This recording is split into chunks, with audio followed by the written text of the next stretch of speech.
Пошли. Все вместе. Какие ваши доказательства? They want you to comply. Cancel culture is about canceling. Cocainum. Up yours. Woke moralist. This is systematic bullying that's happening. Up yours. And they believe that they can then Woke shut us moralist. up. Not only can you take a load, you can take the ultimate load, and even better than that you find your true calling and destiny in your willingness to take the ultimate load. They seem animalistic is what I mean. No, they're worse than animals. Up yours. The woke mob, they ruin everything. They stopped Woke Ben moralist. Shapiro from going to events and speaking. They stopped Ann Coulter from doing it. I will never surrender even a single inch of ground to a pitchfork mob. You never cave to the mob. We will never bow to the mob. Ever. No matter what. Have it your way, buddy. You sons of bitches. Beta! I did everything right and they indicted me. Do you see the final expression of cancel culture in terrorist groups like?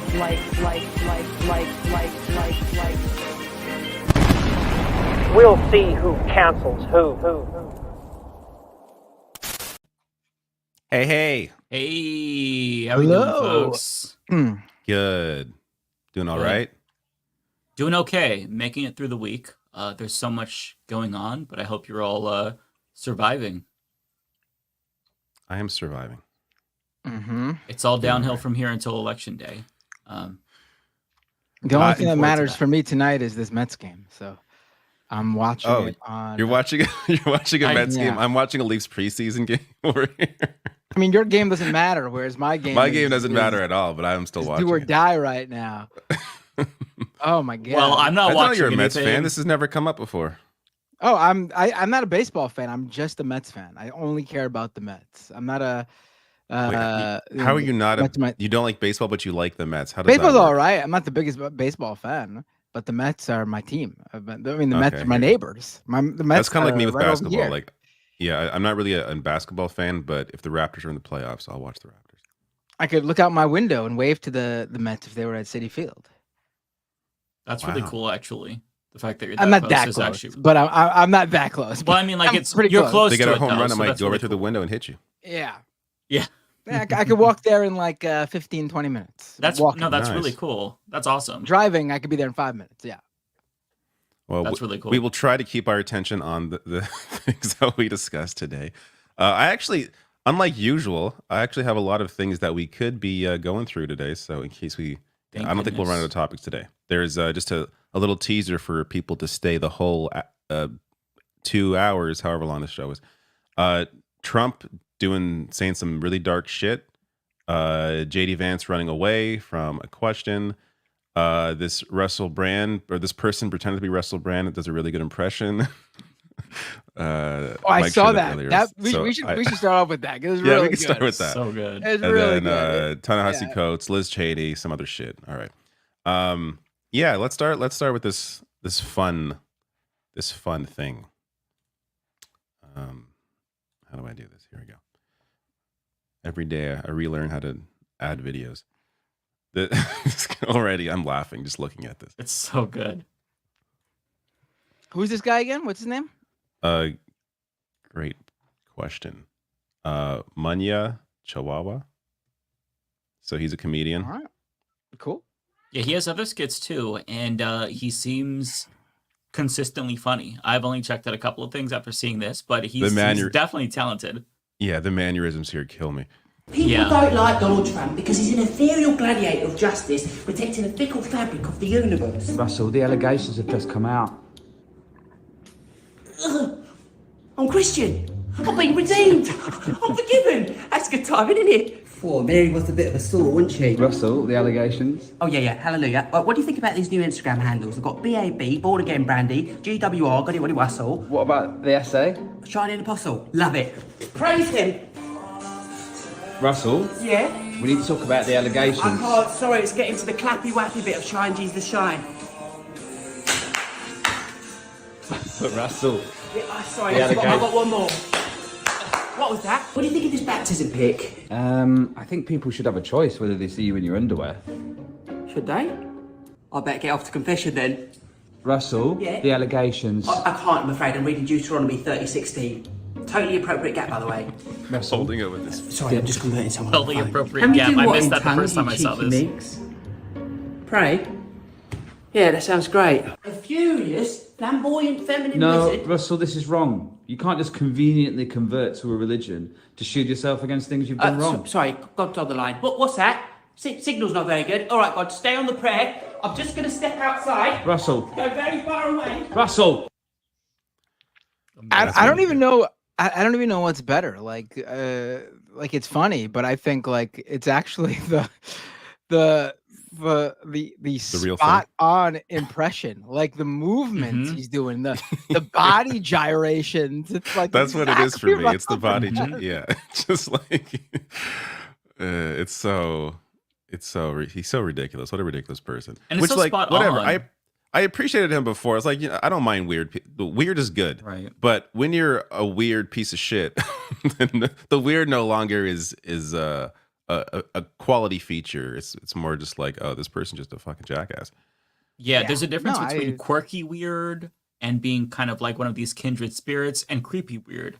And now, knowing what we know now, we know which one is Russell Brand. But I've got to say, like, this whole spiritual religious grift, this is the go-to for all of these grifters once they're found out. The same happened for Diddy, right? He was calling himself Love and talking about God and whatnot, and then everything dropped. But like, here's what's funny to me. As somebody who was brainwashed at a very young age into Christianity, you were not supposed to be doing shit like this. You were supposed to pray in private. You're not supposed to make a show of it. You're not supposed to make it this big spectacle, and he's doing that, which makes it so much more transparent. And I feel like at least some Christians have to be offended by it because he's very clearly exploiting their faith to shield himself from credible accusations of rape and sexual assault. But most of them are probably just like, well, you know, he's learning, and where he's fucking up, God will forgive him. It's very gross, and it should feel gross. But this is going to be the go-to now. Anybody going forward who has been caught doing something terrible or illegal or immoral, they're just going to say, yeah, I'm religious, or they're going to go right wing. And that's how you kind of shield yourself, because the right has no standards. So they'll accept you exactly as you are. You could be a fucking pedophile. You could be a demon. It doesn't matter. As long as you say what they want to hear, everything is fine. I mean, it's the easiest way to get away with something and still have a career, if not make more money. You just switch over to being a right winger or a religious zealot, and make more money, Matt. Emphasis on the zealotry, obviously, because you know no one ever actually. I mean, people do actually convert to religion, but and redeem themselves, but that's usually like over a long period of time where they actually did the searching, the soul searching, I guess it's called, and the, you know, all the work to actually better themselves. No one's ever no one ever legitimately goes like, gets accused of something wrong and goes, oh, like in the video we just saw, oh my God, I just found God. Right.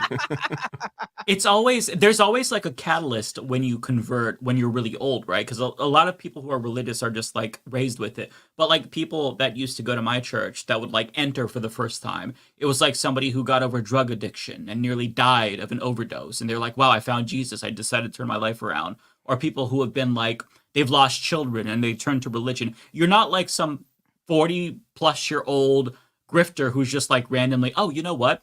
I love Jesus out of the blue. Like that's not organic. I mean, sure, it's possible that you can convert, but the timing is very conspicuous in my opinion. And I feel like anybody who believes that he's genuinely Christian, I've got a bridge to sell you, because this man does not give two shits about religiosity. And this whole show of him baptizing people now in the river, it's so fucking inauthentic. In his underwear. Is it even in his underwear, no less. In his tidy whities. Yeah, that's probably the only reason why he wants to do it. Oh wait, I could be half naked. All right, let's do it.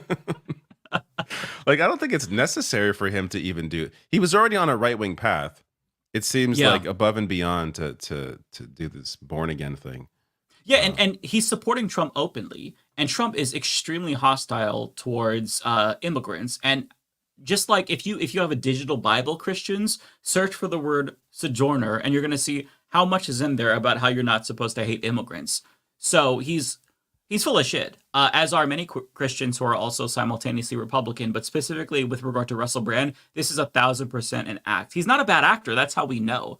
But I saw somebody posted, it was the poster for like the movie Get Him to the Greek with Russell Brand, Diddy, and the other, I forgot his name, Jonah Hill. And I was like, man, this is such a cursed image now looking at it. Oh yeah, pull it up. That's I saw that movie in theaters in like, what was it? 2005? I liked the movie. I liked it a lot. I hate to say it. It was like I of forget everything about it. It was like the peak of like Judd Apatow and Jonah Hill's comedy portion of his career. Obviously, he went on to be in bigger movies, but that was like, it was like right after Superbad, right? And there was like maybe one or two other movies that Judd Apatow did. And like this one was like, whoa, he got like Russell Brand and P. Diddy, and Jonah Hill is now moved to like the main star of the show, of the movie. It's like, this is gonna be great. It was actually, if I recall, all right. Like, it wasn't bad. Yeah, there we go. Oh, it's so hard to look at this. It's so badly photoshopped too, by the way. Like, look at Jonah Hill. What happened to Jonah Hill? I don't even remember what he did. Did he do something? If I'm remembering, I think he was. So there were texts that leaked between him and his girlfriend. By the way, who was also Jackson Hinkle's ex as well. Oh right, I forgot about that. Yeah, it's a whole wormhole. But Jonah Hill was like trying to be emotionally manipulative. Nowhere near as bad, obviously, as Diddy and Russell Brand. But like people were really critical of him because he was emotionally manipulative. In fact, we talked about this when it was Rebecca's first official episode as a member, and her and Ole were debating about it, and Ole was trying to text her. Do you remember? Oh, yeah, because he was like talking about what his therapist told him to say or something. Yeah, like, he was trying to code his manipulation in like therapy speak, and it seemed very. I don't know. I tend to think, there are the vibes were bad. Of course, there are people go through relationship issues, and some people come out being the asshole in that. But unless it's like something that goes above and beyond where like people should know because someone's in danger, like they're being abusive or something, a relationship fights are really nobody's business, even if the celebrity is the asshole. Like, that's just people being people. I don't recall the details. Maybe it was more than that, but based on what we're recalling right now, it sounds like, you put him next to Russell Brand and P. Diddy. I think Jonah Hill's all right. There's definitely gradations here. Jesus would forgive him faster than Russell Brand and Diddy. I think that they're beyond redemption. The Bible would not say that. But I mean, you've got to mean it though, right? So if you're actually genuinely religious, then Jesus is going to see that Russell Brand is completely full of shit. And he's going to be like, you know what? I smite you, motherfucker, straight to hell. That's what's going to happen. I mean, it's not real, but if it were real, that would happen. So I have a Trump clip. This is the one that you shared, Mike. Do you want to do this? Should we do this? Yeah, let's. This is where he's talking about. So Trump is asked about Haitians in Springfield, and this is just a reminder of how terrible and dark this man is. This was really like chilling to watch. Springfield is such a beautiful place. Have you seen what's happened to it? It's been overrun. You can't do that to people. They have to be removed. So you would revoke the temporary protected status? Absolutely. I'd revoke it, and I'd bring them back to their country. So legal, again, these are, we have a great discussion about illegal immigrants, but these are legal immigrants in Springfield saying that he would send them back to Haiti. Yep, because apparently the way that they did it, even though it was quote unquote the right way, which is what Republicans say they want from immigrants, well, since they have temporary protective status that was granted to them by Harris, according to JD Vance, well, that's not the right kind of legal immigration. Has nothing to do with them being black. It's because that is illegitimate. I guess they have to apply some other way, or maybe they're just not welcome at all. I just feel like what little mask they had on has slipped to the point where like the average American really should see this. as what it is, which is fascism. And the fact that now a majority of Americans support mass deportation, I honestly, I'm not going to chalk that up to propaganda or brainwashing. Anyone who supports that is just a bad person. I'm sorry. I'm blaming the voters there. Because if you think that that's something that's appropriate, if you think that mass deportation can be carried out without massive, systematic human rights abuses and violence, I don't know what to tell you. So this is one of those situations where Trump is very clearly telling us what he's going to do. And anybody who's trying to minimize the threat of Donald Trump in light of this, you're being incredibly selfish. I get that Kamala Harris is not bad, is not good. But those 15, 20,000 people in Haiti, I'm sorry, but their lives should not be destroyed. They came here, they moved to Springfield, they rejuvenated a dying town, and he's saying it's been overrun. Look at what happened to Springfield, as if it was anything bad. Like, they're model residents of Springfield. They should be on a path to citizenship. That's exactly what we want. We want immigrants, theoretically, who come here, they go to church, you know, they pay their bills, they stimulate the economy, but like, they're here and they're getting demonized. There were 30 plus bomb threats in Springfield, 30 plus bomb threats. People had to pull their kids out of school. It's just so fucked up. And the fact that he's saying with his full chest, yeah, I'm going to deport these legal immigrants. I mean, I feel like it doesn't get any more clear than this. It's fascist. It's so fucking insane to me. And it's worth keeping in mind, this is what he's doing as a candidate. Exactly. Like, this is just him as a candidate. So him as a president. I think it's easy to forget how fucking crazy shit was when he was president. Yeah. People appear to forget because the polls are way too close. Even though, yes, again, look, we could talk for hours about the issues with Kamala Harris and her campaign. And we will tonight with some of the Liz Cheney shit. But this shouldn't be a close election. Like, no. It's just wild. Yeah, and part of the problem that people don't realize is that with regard to like Democrats being shitty is that whenever the Democrat loses an election, Democrats don't take a lesson away from that as, oh, you know, we should have listened to the left. They shift further to the right. It's the ratchet effect, right? I mean, after 2016, you know, when Trump was president, he won, and then in 2020, you know, the next president, much more xenophobic. Like, if Trump gets 4 more years after winning on mass deportation, how much worse will it get the next time we get a Democrat? Is it going to be fucking Joe Manchin who's the nominee? Yeah, like, that's not the way to progressivism, right? There's this idea that, oh, if Hillary loses in 2016, it's going to make the Democratic Party learn their lesson, and then they're going to put up Bernie Sanders next time, and look what they fucking did to make sure he lost in 2020. Like, there's no learning of lessons here, because that isn't how the party works. That isn't how politics works. It's about power. Yeah, so I thought that too, David. No learning for real. of lessons. I actually thought, I don't want Hillary to lose. I want Trump to lose. I hate Hillary. I won't vote for her. Like, my thinking was, but, you know, if you keep voting for her, then they're going to think they could do whatever. In reality, they don't give a fuck. They don't care about your votes. Like, Kamala's trying to win votes from Republicans currently. All that's going to happen is things will get worse, and they'll move further and further to the right. The Overton window shifts. I feel like by now we should all have learned, but I think that a lot of people's justifiable rage with Democrats have it's really blinded them to the threat that Trump poses, to the threat of fascism. And that's worrying, because I feel like as lefties, we should be wanting to defeat fascism. In fact, that should be priority number 1. But a lot of people are just willing to, you know, let Trump win and say, fuck trans people, fuck Haitian migrants, fuck queer people, fuck women who need abortion. By the way, 210 women have been arrested between 2022 and 2023 since Roe has been overturned. Arrested. One of them was arrested for 22 days for having a miscarriage. And the reason why she was arrested is because she did not perform CPR on the fetus that fell into the toilet when she randomly gave birth early in the middle of the night. Didn't even know she gave birth. But since she did not try to resuscitate the dead fetus, she was charged with murder, literally. But a grand jury threw that out. Like, that's what's happening. So I feel like you can't just say, oh, yeah, you know, I forgot about that story. Wow. Yeah, a lot of this, look, I forgot about that too. This is an issue with the Democratic Party. Like, why aren't they talking about this shit 24? It's just like, yeah. I know they bring up some of these stories, but this should be top of mind. Like stories like that should be something not that is enough. readily available in our brains. No, they're not talking about it enough.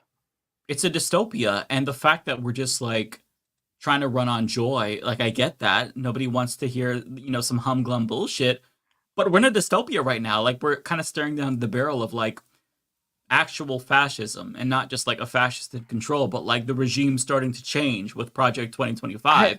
You can't go back once that happens.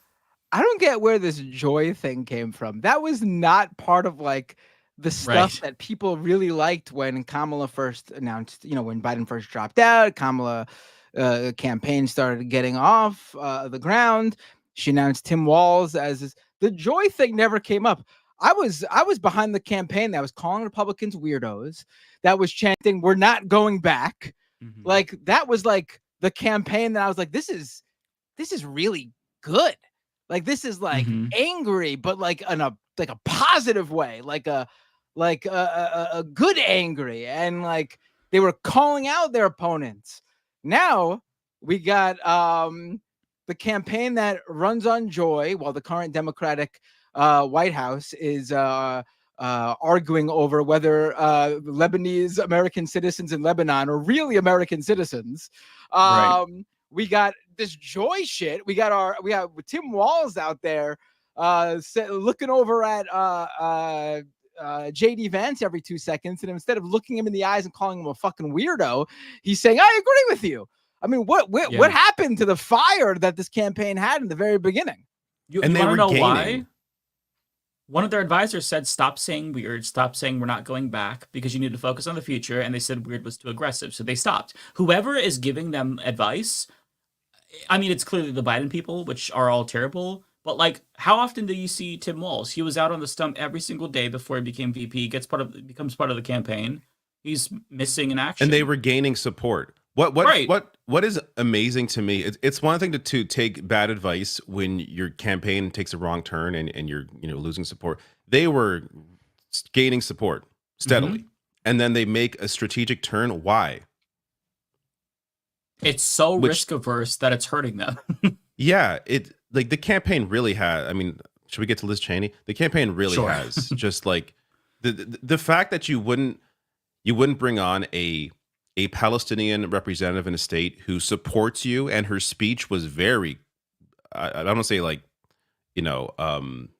kind. Well, it was kind. It was a kind speech. It was a speech in support of Kamala Harris, and as a Palestinian American, and the fact that you wouldn't allow her to speak, yet you're campaigning with fucking Liz Cheney. Not even just before I even get to Liz Cheney. This is a quote. I'm sure there's a clip of this, but I have to find it. This is a quote from Harris at this campaign event.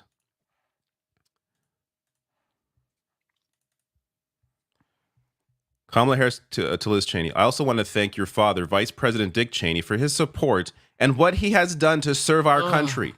Fuck me. What the fuck are you talking? This is comical. It's so insane. I can't. No one likes Dick Cheney. Republicans don't like. Who is this for? What is this? Who was the audience here? Joe Bolton. Scarborough? Like, literally, who John was the Bolton. fucking audience? John Bolton was asked about this. He said that he was going to write in Dick Cheney, and an anchor asked him, "Well, are you still going to write in Dick Cheney because Dick Cheney endorsed Kamala?" And I don't know what his response was. I just saw the headline, but it's literally for the only Dick Cheney supporter in the country, John Bolton, who's also a fellow war criminal. Who's saying he's not supporting Harris, which they should campaign on.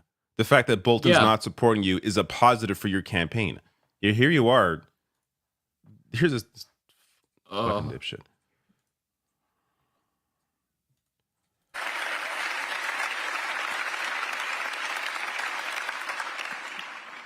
I tell you, I have never voted for a Democrat.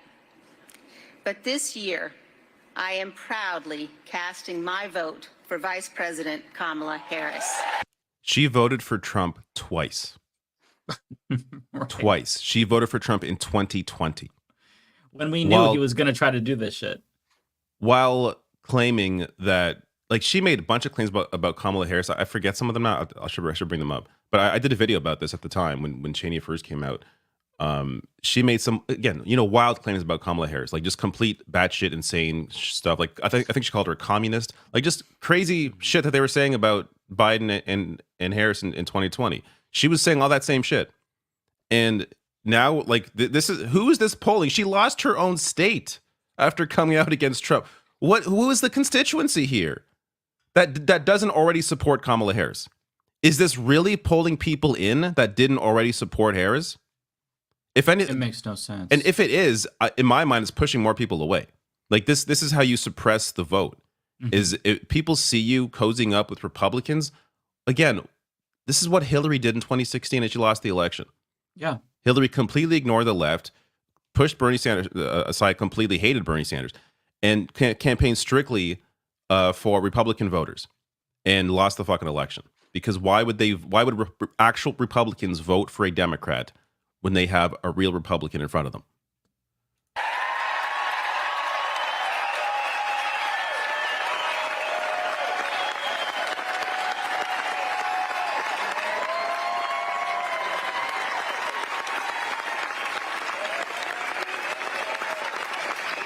Oh my God, how long is this fucking applause? Liberals, I swear to God. Oh my God. Liberals. So embarrassing. Oh my fucking God. And again, these are people that would have voted for Kamala Harris already. This is not like, oh, now they're on board because Liz Cheney's here. No, they're happy that she's now part of the club, as they already are. The point of this campaign should be to try to reach out to people who don't normally feel it necessary to vote at all. Like Democrats win when turnout is high. You are not going to get high turnout by appealing to people who already support you. This is it's an insane campaign. I still think they're the favorite to win because Trump is so fucking insane. But this is not helping turnout. Yeah, as Sam Cedar put it, I was listening to a Majority Report, I think Thursday episode or Wednesday episode, and Sam said it's not a persuasion election, it's a mobilization election. You're not going to win by persuading people to vote for you. You have to get your base excited. And the fact that young people aren't as excited, that's a failure. The fact that individuals like Ruel Roman, who is the Georgia state lawmaker, who's saying it's hard to like mobilize people when young people care about the genocide, when Arab Americans care about the genocide. The choices that they're making are beyond reason to me. And what really pisses me off is that Kamala Harris can hold this joint rally with Liz Cheney, but do you want to know what rally they're not holding or what meeting she's not having? She's not having a meeting with the founders of the Uncommitted Movement. Before that rally where she met with them, they said, yeah, we were really encouraged because she sounded open to a meeting with us. She never had that meeting with them. It's not like, she has to even make a policy commitment. All she has to do is meet with them and listen. It could be a fucking Zoom call. She snubbed them. And the only other time she offered them a meeting was when they were saying, we want a speaking spot at the DNC. We want Ruel Roman to speak. And the campaign responded pretty quickly and they said, we can't do that. But what about a meeting instead? Like, that was the only time when you already signaled that you would have given the meeting. And the meeting wasn't even with Kamala Harris. The meeting they offered was with like campaign staffers, where she wouldn't be in the room. Which is insulting. That's what Biden has been doing with Palestinian leaders and Arab leaders in Michigan. And it's insulting. It's a slap in the fucking face. So I don't know what they're doing. I don't know why Tim Walz all of a sudden seemed so rehearsed and overcoached at the debate. But the fact that JD Vance now is nearly likable, he's at like -3 when he was at -22. That's a failure on Tim Walz. Yeah, no, that is a failure. So in retrospect, I think that actually JD Vance won the debate. My initial reaction was that I thought that Tim Walz won just because of policy, but Vance clearly put on a better show, and people no longer think he's weird. This was like his coming out moment. He's doing great now. So good job, Democrats. Walz got higher favorables off the debate by just like a few points. But the fact that JD Vance was able to sort of like wash the campaign and make Trump seem, normal, but just because he was there, because he's the VP choice, is a loss, is a net loss for absolutely for the Harris campaign. I want to since you brought up Palestinians, it's worth mentioning this. This is new polling out from the Arab American Institute showing that Donald Trump has a 1% advantage with Arab American voters now over Kamala Harris, and this is apparently the first time they've seen this. Such a failure on. There's actually a lot. Democratic Party. They go in depth here. There's a lot of data here. But here, enthusiasm is a lot lower than normal. Arab American voter turnout has consistently been in the 80% range. This year, only 63% say they are enthusiastic about voting in the election. Only 67% of Democrats are enthusiastic about voting compared to 80% of Republicans. And 55% of Arab American voters, 18 to 29-year-olds, are unenthusiastic about voting. So this was taken. This poll was taken before Israel's attack on Lebanon. So the impact in Michigan, especially, apparently has a big Lebanese population as well. Like this could potentially lose that state because of Biden's policies here.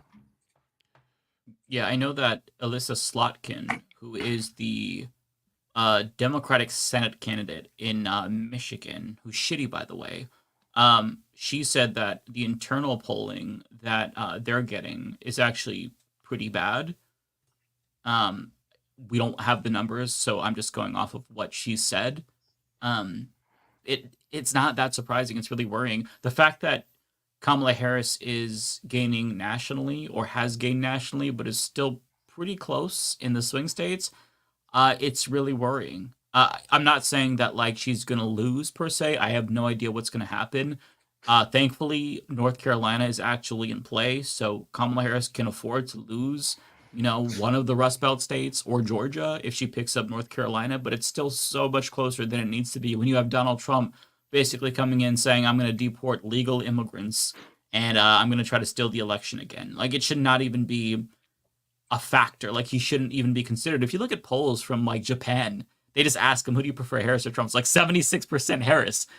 Same with Canada. I think we have the same. It was similar. Right. Even though right now the conservatives here are fucking leading, and there's not much of a difference really between Pierre Poilievre and Donald Trump. But people, it's just like it's almost like the outsider perspective is more clear-headed as opposed to people that are living within the country. I don't know. Yeah. I guess you're bombarded with propaganda all the time. It changes opinions. But that's true. That's a great point. It's just. It's weird to me how there can be a conservative here who's like, oh, yeah, I fucking hate Trump. Oh, but I love Pierre Poilievre. Like, who are you? Do you understand anything? How are you fooled? I just don't get people. I did a video that people are a little bit mad about in the comments where I kind of just shit on undecided voters and I called them names and was really mean. But I'm sorry. These people are going to decide our election and they don't know their assholes from their elbows. Like, one girl was like, and I shit on her the most probably. She was like, well, like, my number one issue is truthfulness. And I actually trust both Vance and Walz more now. But I didn't like that Vance wouldn't say the election was stolen. And also him not admitting that climate change is driven by greenhouse gas emissions. I didn't like that, but I do trust them both more. It's like, oh, you trust them both more now. Smart, real smart. Like, what are we doing? Like, I saw that clip too. I also went off on that clip in my VP video because it's just how are you confused? Like, clearly this person cares about climate change. Then why is there even why are you an undecided voter on a fucking panel on CNN if you care about the climate crisis? Like, you could argue Democrats aren't doing enough, of course, but to be between the two, which is what she appears to be. She appears to be between Trump and Harris. How could you possibly? Where have you been? You do understand Republicans don't believe in climate change, right? They don't fucking want to do anything. How do you not know this if you care about this issue? It's just like, I don't know. Who is the voter that understands climate change but doesn't understand that Republicans don't want to do anything about that? Like, if you are knowledgeable enough to understand the issue of climate change, just base level, she mentioned carbon. If you understand carbon is impacting on the climate, how do you not understand there are two parties and one is going in the complete opposite direction? It's just wild. Who are you? How do you exist? Where do you live? Do you watch TV, internet? Like what's going? How? The median voter. It reminds me of there's like this fake headline that I saw. It wasn't from The Onion, just somebody is shit posting, and it's scientists taught apes the minds of the median American voter, and they killed themselves. That's what's going on here. So I don't know if you watched the extended clip, but there were other participants there that were so bad. So there was one guy. He's there with his wife. She's pregnant. He's like, listen, my number one issue is family. I want to be able to spend more time with my family. I want to make sure that we have money, but he's still undecided. It's like, okay, Tim Walz proposed the child tax credit, paid family leave. I don't understand how you could the say Harris that, campaign. But doesn't the Harris campaign? What is it like $6,000 a child or something? $6,000 per child for newborns, by the way, which he was about to have a newborn. So that's great. And after 6 years old, it's $3,000, I believe. And he also mentions that in the debate. Yet this guy was still undecided after the debate. Still undecided after the debate. I'm sorry, your brains are fucking fried. There's no. Yeah, or you're just like you just want to get on TV. You just want to get on TV, and you know who you're voting for. And you're just pretending. Because like, what's wrong with your brain? The worst was this elderly woman. She was like, I like them both because this was a real debate. It made me feel warm and fuzzy. They both complimented each other. They didn't attack each other. And I'm like, just thinking to myself, like, who gives a shit? Like, honestly, Tim Walz can like spread his cheeks and take a shit on the stage. But if he's like, I support Medicare for all, I'm like, oh, that's it. That's it. Like, who gives a fuck about the way that they act or their demeanors, so long as their policies that I understand more because a lot of people are like that. They prioritize vibes.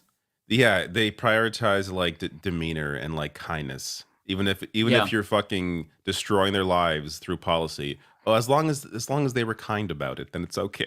Like, some people are really like that, and I don't know. It's a generation that was raised on manners, and that's like what they prioritize number one. That's all that matters. Or like the what matters the most, and everything else is second. It's a very weird way to look at politics. It's the kind of people that comment on my videos about Israel, where they're like, "I understand that you're really frustrated about the genocide, but could you not swear? I can't share this video now." It's like, sure, doing great here. I'm not gonna lose my fucking mind. No, it's weird. I mean, I. To be fair, though, I do try to avoid swearing now because some people are like that. And I know, even though it doesn't make sense to me, I can't fight with reality. Like, I want people to learn things. And if I want them to learn something, then I'm going to have to hold back on the swearing so that they're willing to watch the video and share it. Like, I need to try. It's so fucking difficult.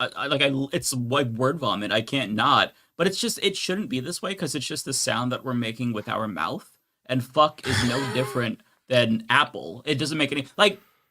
This drives me nuts. When I was a teenager, I remember I was really, really sick. Like, my family had the flu, and I was puking, and my mom heard from the bathroom me puking and saying "fuck," and then she knocked on the door and said, "Can you stop swearing?" And I'm like, "Are you joking? I'm dying right now, and that's your concern? And you're knocking on the door to say that, Mom? I love you, Mom, if you're watching, but I mean, come on, that's not reasonable." Something with it's again. I appreciate the older audience here, even though every week when I do a stream, I check on YouTube, it shows you like how many people subbed or unsubbed. These live streams lose me subs every week. Every fucking week. Seriously? I lose. Yeah, every other video I get subs. Live streams, I lose subs every week. Why is that it's our fault, David. At least 10. At least it's not like a lot. It's like 10 people, but I lose people, and I think it's because people. I don't know.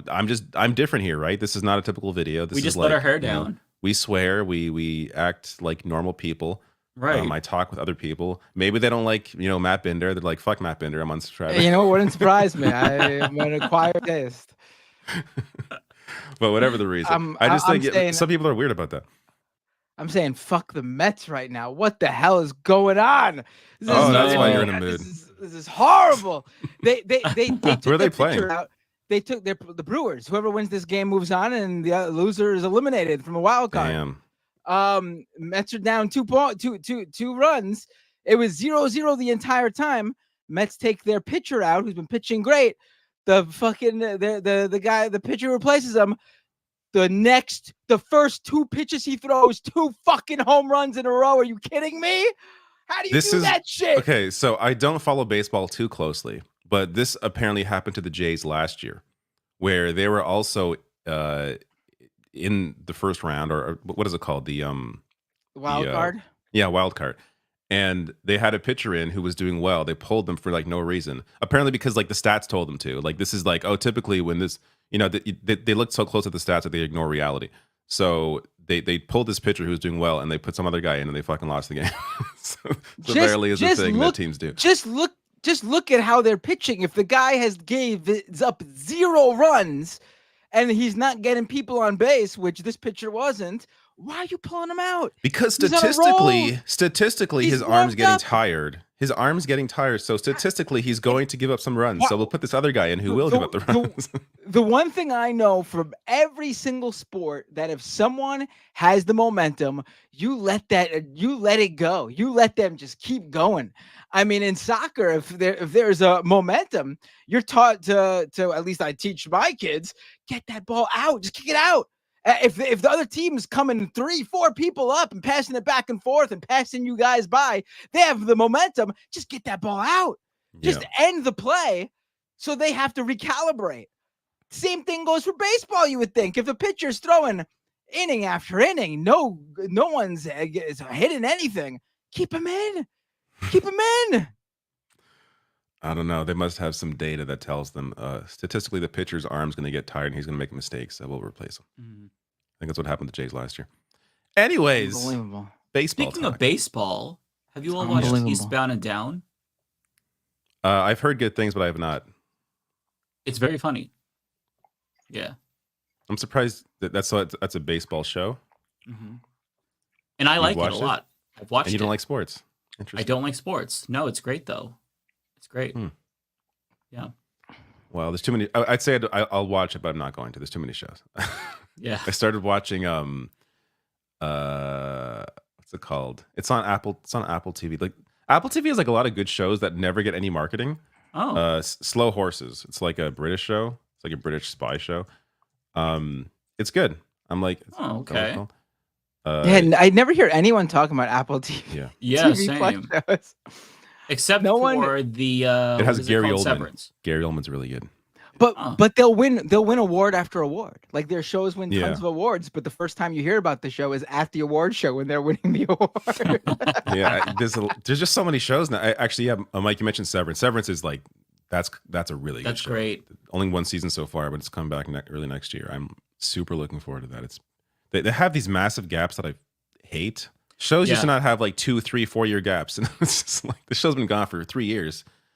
Like Game of Thrones too, I had that a few times where just like, and then you forget by the time the show comes on. Yeah, but thankfully they have like YouTubers, like I think his name is Netflix and Recap or Chill and Recap or something. Well, he'll just recap all the shows, and it's actually really, really thorough but quick. Because I mean, who remembers all that with all the shit we're watching?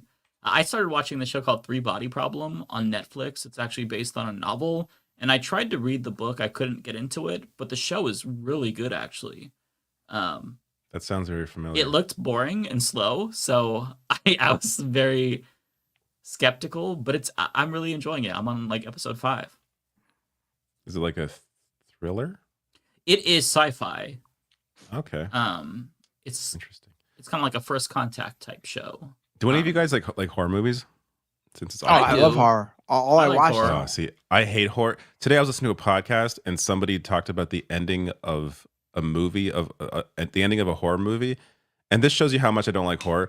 It bothered me. Like just hearing about what happened was so disturbing to me that I thought about it for the next 3 hours. So this was, god damn, Fire in the Sky. Is that what it is? Let me look it up. Fire in the Sky. I don't think I've heard of that one. Familiar. No, that's not. It's with the girl from The Americans. Americans actor. I'm gonna find it. So, I'll spoil the ending here because who the fuck cares? This is a movie from like 2013. Oh wait, don't spoil it. We're all gonna go watch 2013. Oh no, don't spoil it. So it is. This is why it disturbed me. So it's a movie about an alien abduction. I thought someone named it. I think they did say Fire in the Sky, so I think you got it. If that person is right. No, that's a 93 film. Oh, 93. No, this is a newer one. Okay.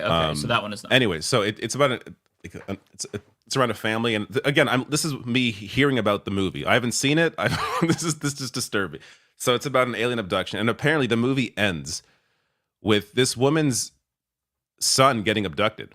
Like it ends like he's abducted by the aliens, and and apparently there's this thing in like so she goes to this is like I guess after he's abducted, like I don't know, a month or whatever after, and she goes to his bedroom, like remembering him, like, oh, I hope you're okay. And there's this thing in the room that apparently is able to weirdly communicate with the aliens, but she touches it and she hears him screaming, and that's how the movie ends.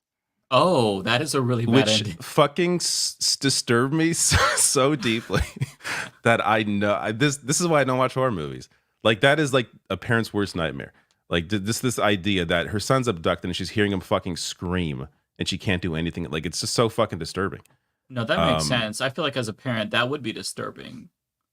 Yeah, even though it's not real, and you know it's not real, just the thought of your kid suffering is awful. And like that was enough for me. I was like, all right, I'm never gonna watch a horror movie. It was just a reminder that it's Halloween. I thought about maybe I'll try to get into something. I'm not going to.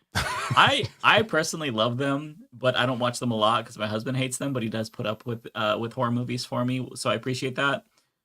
We watched this movie back in like 2014, 2015.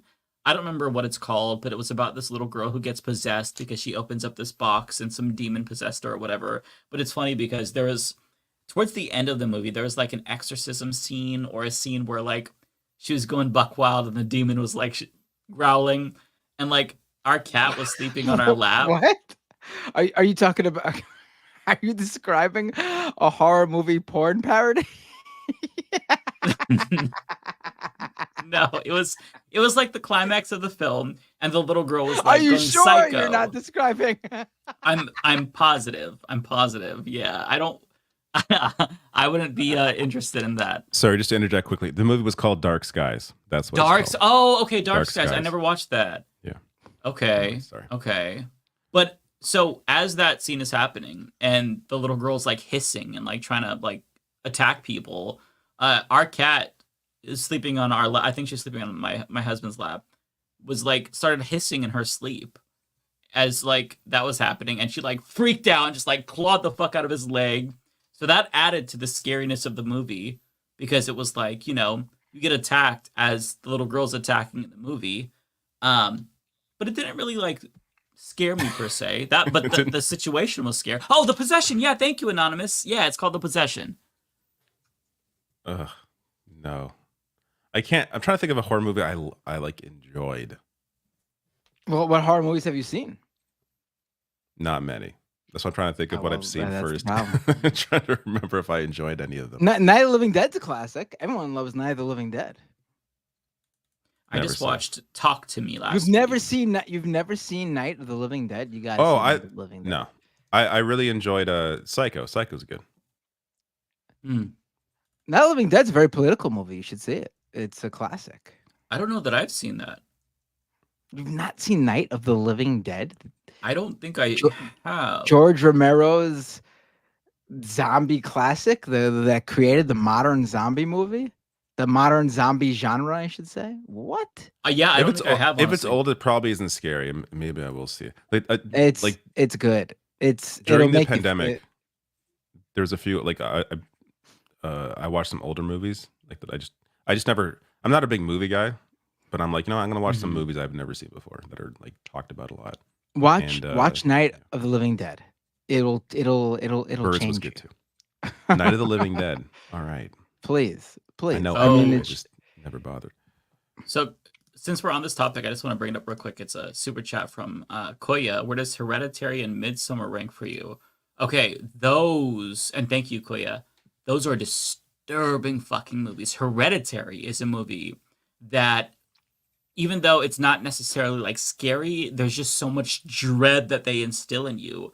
And the subject matter, as a parent, David, don't ever watch this movie. Ever. Okay, good. My friend told me that movie's really, like, he's really into horror movies. I'm not. He's like, that movie's really, really good. I'm like, I'm not going to watch it. It's good, but it's just so disturbing.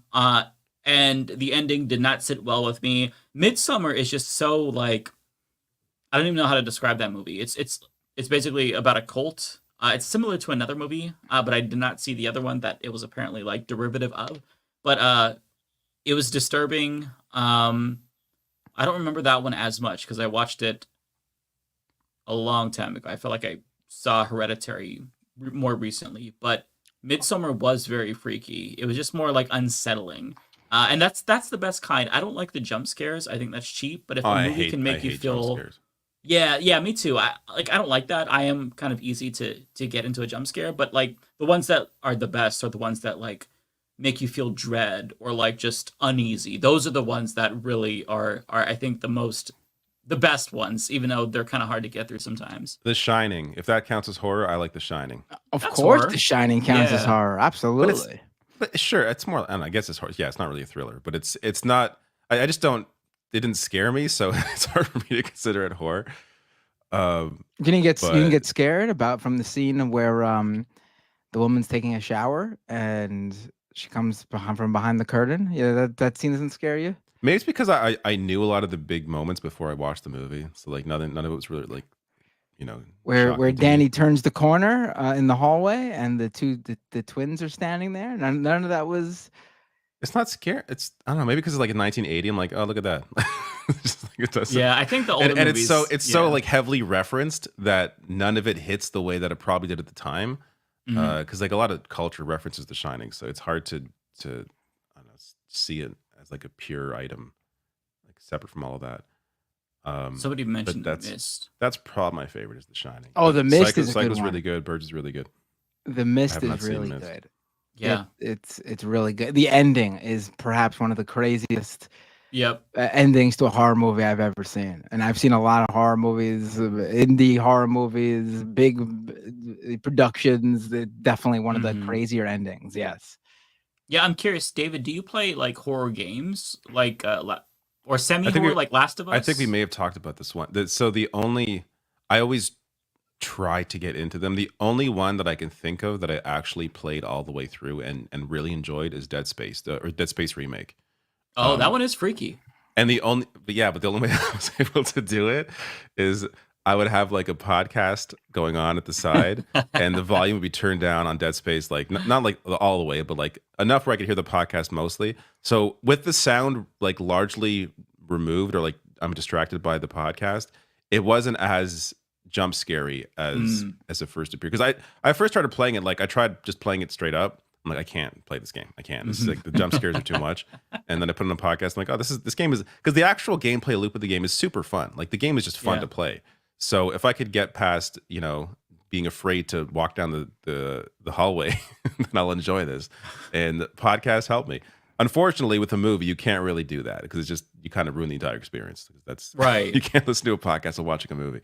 If you could stay like semi-engaged and play the game while listening to a podcast, and you're not as scared. So I might try that. Like Resident Evil 4, the remake.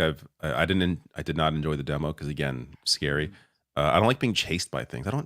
Who wants to be chased? Who enjoys it's so this? Fun though. There's enough anxiety in real life. I don't want to be chased in a game. But if I could put on a podcast and the game's on sale for like $20, then maybe I will check out. I'll finally play Resident Evil 4. I remember playing it when it first came out on GameCube, and I stopped at the sea monster. It was like a boss fight where I think that's really early in the game, but there's a boss fight where you're in a boat and there's a fucking like sea monster. I'm like, that's it. I'm good. Yep, that is pretty creepy. And then of course for the next like 5 years, every time I jumped in the lake or the ocean, thinking about the sea monster. You know what? I have a pretty high tolerance for scary stuff. But one thing that I actually could not tolerate was playing Resident Evil, I think it was 7 in VR.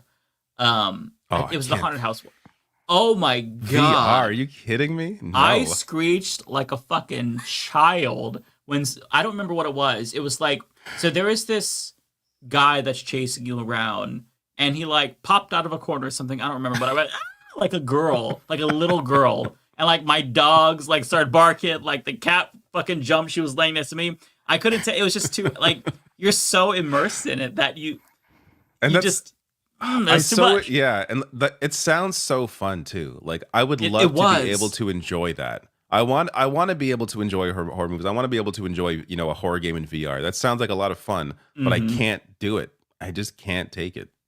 Yeah, Yeah, it's way too much. I did try what was it, Paranormal Activity in VR also. Oh, I've seen that movie. Actually, that movie's good too. Even though that was a little creepy, that's not a bad movie. The game itself is pretty. I only played it for like 20 minutes and then I think I refunded it. What's the game like?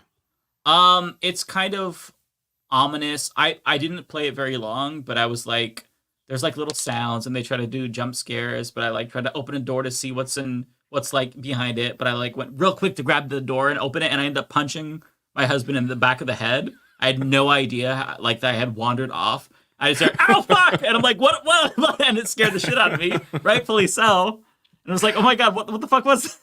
Just so that scared me, and then I refunded it because I'm like, "Okay, I'm not going to be able to play this while not losing my shit." I can't do it. You should stream that. You should stream yourself playing a horror game in VR. That'd be so. It'd be so humiliating. I would embarrass myself so much because that's like the one thing that gets me, because it's like, it's easy to, I guess, detach yourself from it if you're watching it and there's a TV, you could realize it's not, my living room is around me. But if you're in it and you're immersed, you really easily start to lose yourself after like 10 minutes and you're just there. And it's indistinguishable from reality to an extent. Like, it's fake, but it's like, it's still, when stuff's up in your face, it's fucking horrifying. Like, you really I get feel motion it. sickness like in VR games where you're walking around but you're standing still, like obviously in person. I get, unfortunately, I get motion sickness with that stuff. Like I tried playing a few games like that and just like can't. It's just even there's like a go-kart racing game in VR too. I tried that, and even that, like, because there's like big jumps and when I felt like I'm like in an airplane when there's like turbulence. It's just my stomach's like going like upside down. I can understand that. That would be kind of unsettling. I feel like I'm really lucky. I don't have motion sickness, but I do. I did freak out when I was doing like a space demo. Like I just had like a space tours thing I was watching, and just like you kind of get transported to like different areas and you can look. And so like I was standing over Saturn and the moon, and I just like looked below and there's nothing, and I'm like, whoa, and I kind of like got a dizzy spell. Oh yeah. But I wasn't like sick. It was just kind of like head rush, like fucking wild. Yeah. I guess we get back to politics. Yeah, we're probably boring everybody with the. I'm enjoying the conversation, but people are having a good time, and you're giving me time to pay attention to this last inning of the game. Oh, come on, Mets. Oh my God. Oh, we got three outs and it's over. Here we go. Everyone, prayer chain right now for the Mets. Prayer hands in the chat, everybody. Oh my God. No, screw that. Prayer hands for the Leafs preseason game. Actually, I think they them just won. too. We can have prayers for everybody. There's no limit on prayers. Alan Wake 2. I guess that's horror. I played Alan Wake 2. That's definitely horror. That shit is very unsettling. And funny. But I also did the podcast trick. So hey, I had a podcast. I feel like that counts. That one less so, because that game, I feel like you have to. Part of the experience is like, for that game especially, is really like, you want to hear what's going on in that game. So it's there's a lot of like dialogue, and it's a game where the story matters. So I used a podcast less so. But yeah, that game has some scary moments for sure. Oh yeah. I like the musical number, so that kind of helps to lighten. Yeah, that was a really fun moment. Loved it. And Silent Hill 2's coming out. I'll play that too, maybe. Yes. Hello, Rebecca. Rebecca. Hi, guys. Oh, Rebecca's here. How have you been doing? How are you okay? You're in Georgia right now, and I know that it's ghetto. There's a lot going on. It is. It is a lot going on. Hold on, let me get the right mic. It is a lot going on. I kind of like it's been weird, but we're getting through it. And it's so funny because like with the whole biolab thing, that was so random. But the storm portion of it, I know that people, my area got affected, but not as bad as like the neighboring areas. And people were without lights for a while, flooding. But I know a lot of people were still told to go to work. Like that was the crazy part to me. So like friends and family were still having to go to work. And then the night of the storm, I know that people were still at work. They were trying to, like, companies were trying to write it out to the last minute. So people were leaving in floods to get back home to their kids or whatever to prepare. And they didn't even have time to go to the stores because how this thing was just coming in. But then like right after that, we all were getting these text messages about not going outside like for like 2 days because of the biolab joint. And so it was weird there. It was just kind of weird. But you know, I'm good though. 100% fine. Just tired. But yeah. I mean, why does everything happen in the same week? The biolab, chemical explosion, Hurricane Helene, like you could barely deal with one of these crises at a time and you've got multiple. Like, what is happening? And it's crazy. And then there's Donald Trump. It's just all bad. Right. It's just all bad. But yeah, what the hell?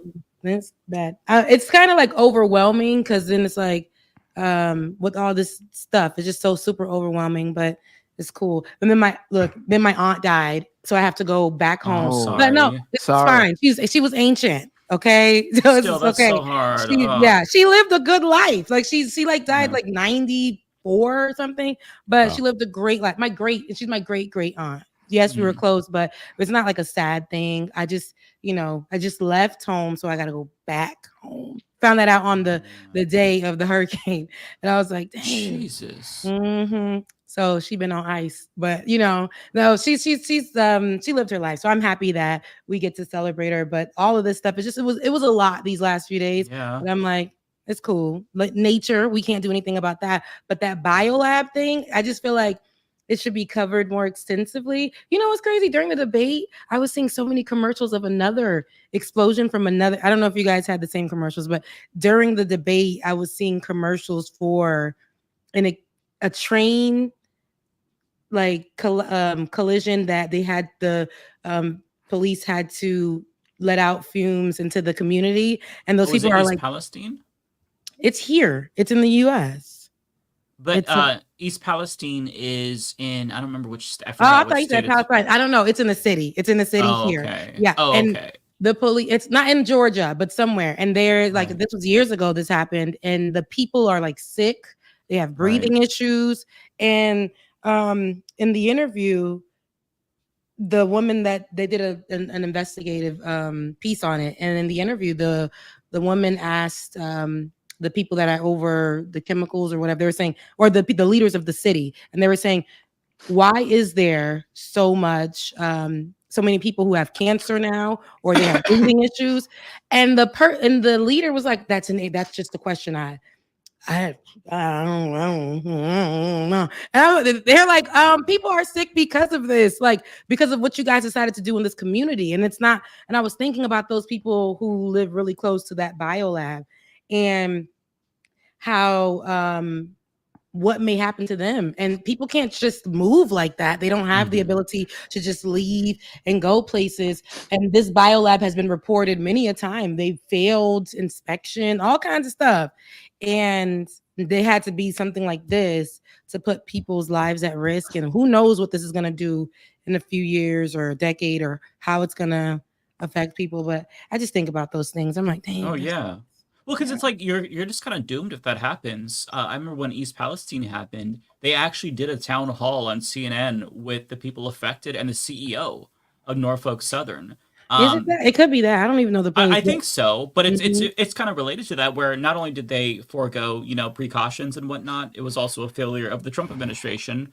But on top of that, they burned chemicals as well after it happened. And so people not only got sick now, years later, but at the time they were saying, well, we can't move. Like one guy was interviewed, he's like, I just bought this house. So they were asked, I think one of the people asked the CEO on a CNN town hall. I did a video about it. It's been a while, so I'm going off of memory. He was like, well, are you going to make it right? And he's like, I will. He's like, okay, well, will you buy us all out of our mortgages? Because we can't sell these homes. Who's going to want to buy a home with the water Property that's contaminated, the air? Yeah, for sure. Yeah. And he just kind of, we're gonna make it right. Just avoided the question. How they do exactly by just kind of fading into the distance. It's the Homer Simpson waiting going back into the bushes, hoping people forget, hoping the rest of the country tune out, so that way it's no longer like he's not feeling the pressure. And when it's just those citizens and we all forget about them and the headlines fade away, then it's like, okay, now we're done. Fuck off. And that's what happened. And it's really sad, because if you can't move, you don't have the resources, or you can, the only wealth you have is in your house and you can't sell it, you're kind of just you're doomed. Like it's and it could happen anywhere. It could happen anywhere. Who knew it was gonna happen here? Like literally, we're dealing with like the hurricane aftermath or the tropical storm aftermath, and then there's this explosion twice. It happened, I think, earlier in the night, and then it was a second the fire reignited hours later. So people were having to deal with that. They shut down the highways, and you know what that causes out here. And so I just think about that. I don't know what that's going to look like, but that the commercials for the incident and the investigative piece over that, it just kept playing during the debate, and I was like, dang, those people are really sick. Well, at least the people that they interviewed, they were all saying like, one lady has terrible bronchitis. She couldn't speak without her inhaler, and she was just fine years before. Nothing was wrong with her. She was healthy, and she couldn't speak without her inhaler. She couldn't complete the interview without her inhaler. And it was just the way the leaders were like, I mean, I can assure you nothing is wrong. And then when the woman asked, like, well, why everybody sick? Why was cancer gone up, you know, in this time period? Why are people having breathing issues? He was just like, that's a great question. Oh and my that was gosh. It was crazy. I'm sorry, just to interrupt. The Mets just pulled it off. They're ahead. Oh my god. Nice.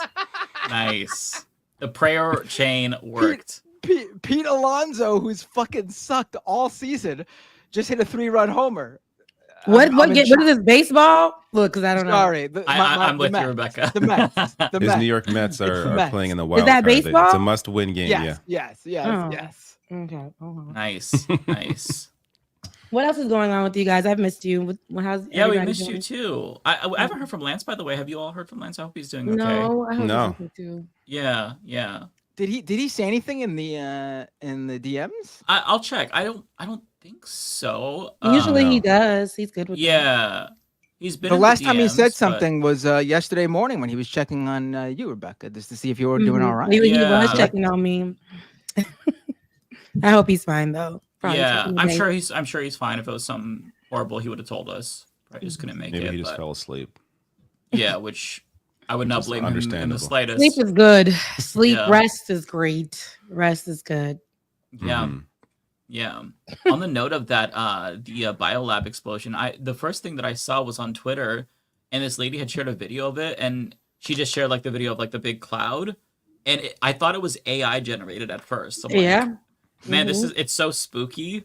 I wish I saved the video. I didn't though, but I just seeing it, I was looking, I'm like, wait, this is a real thing, and it's in to be Georgia? clear, the company is called Biolab. So right. It's I think it's like pool products or something. Like, is that what it is? Oh, is it? Okay. Yeah. It's not good for you. It's just not, but it's not like, Biolab sounds like ominous. It's like, it does.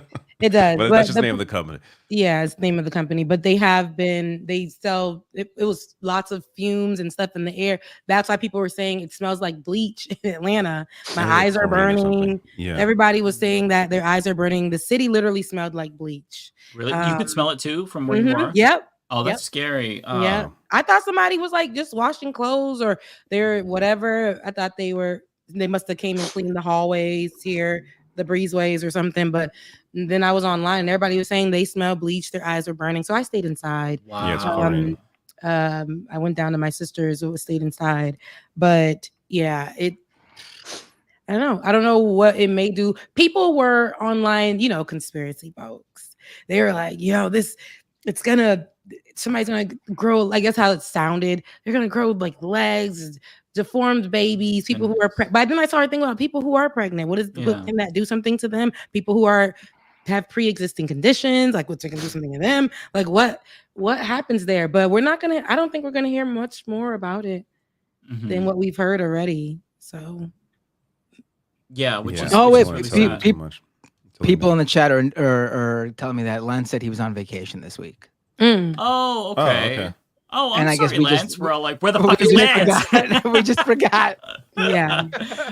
Because we all kind of like have been taking like alternate weeks off. I was a couple weeks ago, and I know that David missed one, and Matt just came back from vacation in August. I don't miss any weeks. What are you talking about? When? I know, I missed a couple. When is this? It is Lance's turn, so yeah. He gets a pass. He gets an excused absence. I would love to go on vacation. Hopefully before the year ends, I get to go on vacation. That does not, because I feel like going to see your parents is not vacation. Even though I come from a city where people vacation, going to see your parents is not vacation, especially for because I went for their birthday, but that was such a short time. And then I'm going for this funeral, and I know that's going to be like a quick turnaround. So I just want to like a place where you could just mentally unpack and like just really relax. Like I'm at the place where if I go on vacation, I'm really going to relax. It's not about partying for me like back in my younger days. Oh yeah. It's more so like I will relax. Like I'll sleep. I'll go to the whatever is at the resort because I ain't gonna do no Airbnb. It needs to be at the resort. I don't know why people go to Airbnbs, you know, these days in other countries. Just put me in a resort, an all-inclusive resort, so I can get up and eat and go back, or just chill at the beach that's there. Like I'm good with that, and I'll do sightseeing on my own. But yeah, last time I did Airbnb, I think was in Montreal, and that was like 2017 or 2018. I haven't done that since then. We did actually. The first time I went to New York, stayed in Brooklyn in an Airbnb. In Here in the houses. That was fucking awesome. I have to say that was a great experience.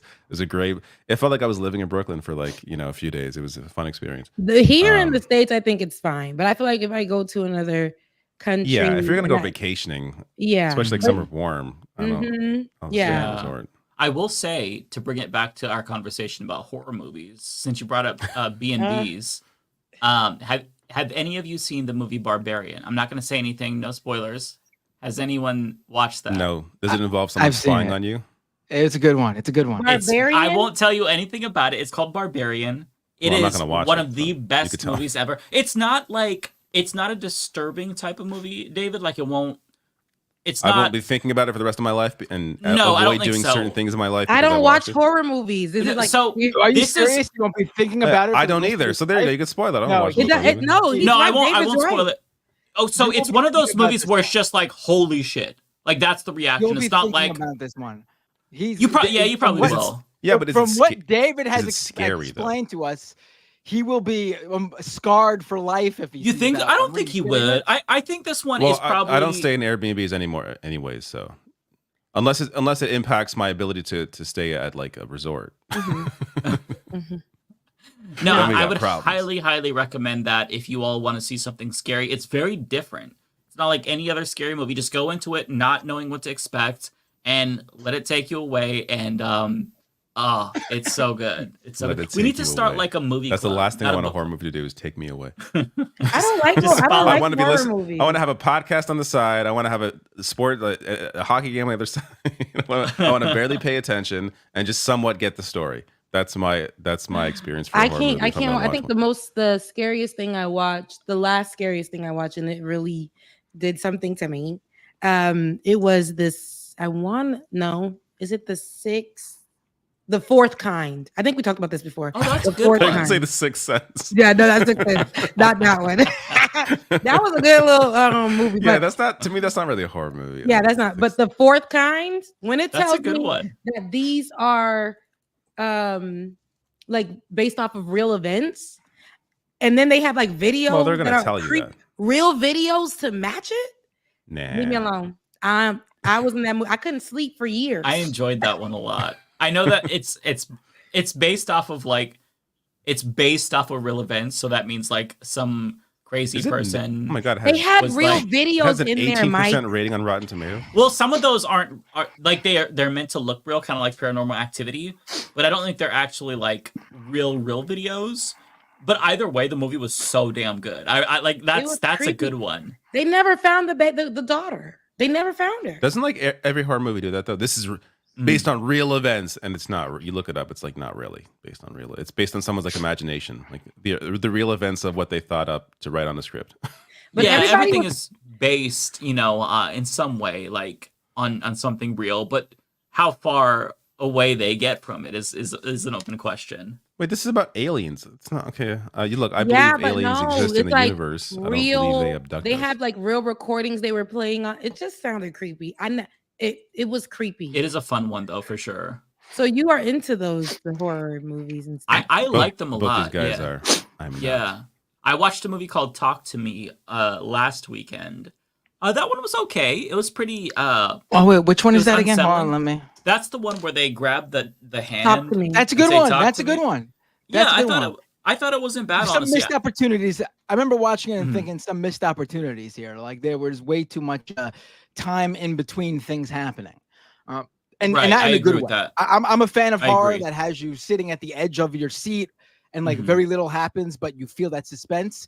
This movie didn't quite get that down, and then there was too much time in between when things did happen. But it was good. I agree. Yeah. Somebody I said just feel like talk it's to just him. so that darkness, Talk it to just him. follows you after watching it. It just be in your home. Kind of like anytime I go to the movies or I watch a movie, you know how you Google it, you just try to get who's the characters, what they're like. I go down like just rabbit holes. And when I watch those type of movies, now I go to Google and see, and then I'm like, oh my God, like this is like what? And now it's in my head. I can't sleep. You know, I already sleep with like, you know, lots of light, not like in like from the window. Like there's a lot of light from the window. And I let that be because I can't sleep in the dark. So when I watch stuff like that, it just the way my brain functions. It's like I'm gonna No, keep that's me too. thinking That's about why I that for a can't. long time. That's why I said I agree with you, David. I'm not going to share it here because it's too disturbing. But I shared the ending of a horror movie that I heard about in a podcast today to these guys, and it reminded me why I can't watch horror movies. It was just a really unless you want me to share it, then I can freak you out. No, okay, then I won't. Because I'm It was not. just so disturbing. I hate it. I just don't. Like I can't even them. hear about the stories. It disturbs me, let alone like watch the movie. Like, you know what? The scariest movie that still haunts me till this day. I'm not even gonna give you the synopsis. Just if you want to look this up, you can. I think the movie is called Awake. It's with Hayden Christensen, I want to say. Don't look it up, but if you're really curious, it might scar you forever because it's based on something that can happen in reality and does happen. oh, then forget it. I'm not looking it up. The movie itself is like completely fictional and like it's a little bit stupid, but it's based on something that can happen. And I didn't know that this was a thing that can happen. And now I've been traumatized. Yeah. I think I know. Not knowing anything about the movie, I'm gonna guess based on the name of the film. Is it about like sleep paralysis? Like, yeah, okay. It's Hayden Christensen You don't have to and give away too Jessica much. Alba. That's enough. I won't say anything else. It is about sleep paralysis, but a specific time when that happens. I'm not going to share any more because I don't want to give anybody a new fear. New fears unlocked. Don't want to do that. No new fears. No. It's creeping me out. No new fears. Yeah. But- Don't watch it or don't look up the synopsis if you want to be free. Because I hate when I'm like, gonna be pure. somebody will be like talking on some podcast and they'll introduce like some new fear that I have now. I'm like, oh well, fuck you. I wasn't thinking about that. I was in ignorant bliss, and now I'm afraid of this thing. Yeah. So that's why I don't watch horror movies anymore or those type of things because what I know, like I am too sensitive these days and I can't even the things that I process now, what I listen to, how I listen to it, what I talk about, even the music that I listen to, I can't listen to some kind of stuff no more. And I used to listen to I love music. So, but if I'm listening to stuff that has like, I'm like, not you going into people's house and blowing their brains out now. I do. I get pretty to really gangster music. Like when I'm getting ready to go or something. Oh yeah, I'm listening to but now I'm like, excuse me. Like it gets really graphic. Like I don't need to. Like I can't listen to it. Can't do it. It's crazy because I used to watch when I was younger, like Snapped. I was watching that. Oh, a that lot. was creepy. Yeah. And it's not. Snapped? Those were real stories of psychopathic ladies or women who killed their no good husbands or whatever. But I would watch that, and then I'm like, people shouldn't watch this, especially now because people are not mentally well. So I feel like it gives people ideas. That's how I felt about on Netflix. What's that movie of the white man that was eating people? Saving their bodies in the fridge. Jeffrey Dahmer. The Jeffrey Dahmer joint. And I think it was too dark for me. And the fact that it was based off real things, I think I only got through like 2 episodes. It just had a darkness to it. When apparently like the way that they tried to, I guess, make him into a sex icon, when this is a mass murderer who was like targeting black men, it's just like, why would you want to glorify that? I don't know. I didn't even bother for everything. Yeah, it's like that's just twisted. I mean, that's what I'm saying. They just do even the families came out, I believe, and spoke about that. They're like, what is happening here? Yes, like and they do that with other stuff, but people, I'm so happy that people can speak about that now because I've been seeing them romanticizing these murderers and telling their stories in a different manner, and some people don't need to be humanized. I don't like that. Right. See, sometimes you don't. Yeah. This person was a mass murderer and targeted Black people, and I don't like it. I didn't. It was so dark. I was like, I can't watch this. I feel turned it off.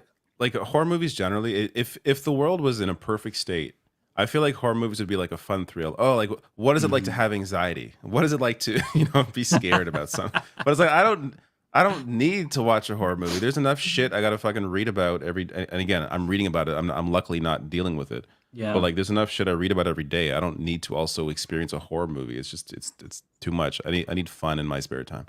Yeah, it's a lot. I can't also, aside from VR with horror, I think reading horror is also really difficult for me because it's so long that you're just so long. You're like, it takes me like That's my problem with most books. They're just long. Yeah. I mean, I only read like a chapter to a night, so it usually takes me like a month to get through a single book. I'm very slowly at it, going through it. So like, I don't want to read this dreadful story about like some ghost who's like trying to pass to the other side or some shit for like a month and just be depressed for a month while I read the book. Like I want a little bit of cheer, so that's the only other line that I draw with horror. Otherwise, I'm fine with the movie, in and out, then I'm done.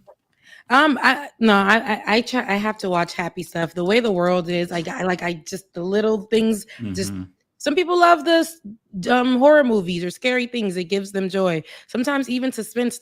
Like, what was I watching recently? And any suspense movie, like, I am this girl. I'm watching anything, and if it's making me cringe or making me feel away, I gotta pause it. Look at Matt. Like, the Mets won! They won! They must have won. Wow, they must have won. That's crazy. What a comeback. Right on. Oh my God. So that's what it's like to God. win. I'll never know that feeling. Leafs always fucking lose. This has been the Mets all season. Stinking up the joint until the last minute and then pulling off the victory when everyone's counted them out. But you can only do that for so long before it finally bites you in the ass eventually. Nice. Yeah. I don't know nothing about it. I don't know nothing about. Same. Oh the my closest feeling that I get is when I was a kid and like somebody I like won Survivor or something. That's the closest. Oh, Right. You know what? No, a couple years ago, Big Brother. I'm embarrassed to admit that I watched this and I probably shouldn't.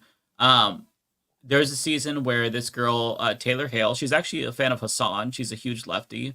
But I didn't know that when I was watching, but she was like, she talked about Hassan on the show actually. So that's how I knew she was a lefty. So I did know. It's been a couple years. Did they but anyways, broadcast that portion? No, it's on like the live feed. So I just saw okay. like the clips that people were sharing. I don't watch that. But like she was bullied and treated like shit the entire game. She was one of like a few Black women in the house. They treated her like garbage, and she ended up becoming the first Black woman winner. And she was fucking so amazing, so entertaining. Love her. And I was like almost crying when that happened. So that's the closest approximation. I still follow her on Instagram, and I love her. I'm a basketball girl, so I know basketball because my brothers played, and I know like NBA, especially with the WNBA right now. They're like all of that. Wait, your brothers played in the NBA? Is that what No, they didn't. If they did, y'all think I would be here? Like, no, baby, we on the money train, baby. That sentence kind of like my brothers played basketball. NBA. They played basketball growing up, high school, college. They played basketball. So, but other than that, that's why I know the sport very well. But I don't know any other sport. I should know soccer because being Haitian, and then like dating guys who are African, and they all play soccer. That's a big thing for them. But I don't know nothing about soccer either. I hate to say it, but I don't know anything about soccer. There's nothing to know about. I mean, the Americans sport itself just is pretty aren't into basic. soccer It's for just- some reason. They're not like my dad. He had a crew, and the way they be playing like they on a real. Ooh, I hate to say it. My boyfriend might be watching, but the way that these people play, it's kind of like they're on a team, but it's almost like just community. But they're like, it's just cousins and friends getting together, but they would act like they're on a team, honey. They would be out there every Sunday together, and soccer is like how they keep the community together here. Yeah. So other than that, and they even have like a manager. They'll go play in other cities. Yeah, they'll go play in other cities. They'll travel. That's actually really cool. Yeah, different countries against different countries. Like the Haitians in Florida will play against these. Like they do that. So I love that. They pay a fee to like to be on the scene. Well, if they're traveling, they probably need to pay for that. It's true. So, and then if something happens, and I love this part about it though, because like I said, it's community. But if something happens to one of them, they all get together and they will take like from the fee, and they will like help out the person, their family, or whatever. So I saw that happen too. But that's really. I think that's so cool. I feel like everybody has to have like their thing, right? Like my mom is into muscle cars, and she goes to like muscle car clubs. Yeah, really, that's so random. That's cool. Yeah. And so like everybody, I think that if you have like your thing, that's just like your little not guilty pleasure, but like it's your escape, and you can also make friends and build community. I think that's really good. Mm-hmm. If you don't have a niche, if you're watching, like you could start like or go to like DSA type groups. Just even like that being your thing, where you kind of go and you talk shit about Democrats and Republicans. Just something like that. I think is really healthy, honestly. Yeah, it's good to have and I'm a saying outlet. that not having a thing myself right now. But what's your thing? I know David, yours is gaming. Yeah, yours is right, gaming. But it's kind of like an isolated thing. I mean, like I guess a more it depends how you social do thing. it. Yeah. True. For me, I'm a very lonely gamer where I just kind of play by myself. But it's different for you, David, because you do play more like online multiplayer and stuff. Yeah, but it used to be more communal for me. Like I have friends that I met on SOCOM 1 and 2 in like 2003. I That's still talk so to cool. occasionally, but I haven't really been a part of a community like that since like those days. So I don't have the time to play a game online regularly at a certain time with the same people. Like I have a kid, so it's schedules. You have a family. Yeah. You got to do what I do, and just your gaming time is approximately anytime between 12 a.m. and 3 a.m. And just some of us need to be able to sleep. There are some people that I'm not sure if you're like this, Bender, but some people are able to operate in like 3 hours, 4 hours of sleep. I wish I was like that. I'm not a morning person. No matter how much sleep I get. But I can operate once I get past the morning. Like I could have. I love the morning. Like I'm the sunrise girl. Like literally, I do this every day. I wake up with the sunrise. Yes, and I watch it. I wish I utilize that moment to pray, meditate, and then I work out. I have to do it like that. So, I'm the opposite. I will say the rare moments where like I actually just naturally wake up super early and am not tired anymore. It rarely happens, but when it does happen, it is amazing. You have like the whole day ahead of you. You're up for hours, and then you look at the time and it's only like 8 a.m. It's fantastic, but. I rarely get to that moment. Like I could, because you're gaming till 3 a.m. No, I could be asleep and you got a family. I could be asleep for 8 hours. I could be asleep for 12 hours. No way. I can't. Then what happened on those morning? I'm the same way. What happened on those days where you wake up early and you're fine? Like, what did you eat the day before? Like, something must have happened to your body where it allowed you. It's just random. Like, I must have just woken up and then just couldn't get back to sleep. But that's it. Like, there's been nights where like I put the kids to sleep and I end up drifting off to sleep with them, and like I wake up and like it's like 2 a.m, and so I just already had like 6 hours of sleep or whatever, and then I go to bed and sleep for another like 4 hours or whatever, and I'm still exhausted. Like that's 10 solid hours there. Just that it does not matter. So, but like, too much sleep. It's how you're sleeping though, and it's too much sleep isn't good for you either, because you can still wake up irritable, and if you're waking up in the middle of the night, you're not really getting that it's like you're starting over, your body's starting over. So but yeah, the morning is really my thing. But you're talking about niche things or whatever. Mine is dancing. I love cool. Everybody knows I singing, that's just my thing. But dancing, I've been dancing. I danced since I was in elementary. I danced in college. I didn't know that. Yeah, I did. So that's my thing. I just canceled subscriptions that I did not, that I didn't know I was paying for.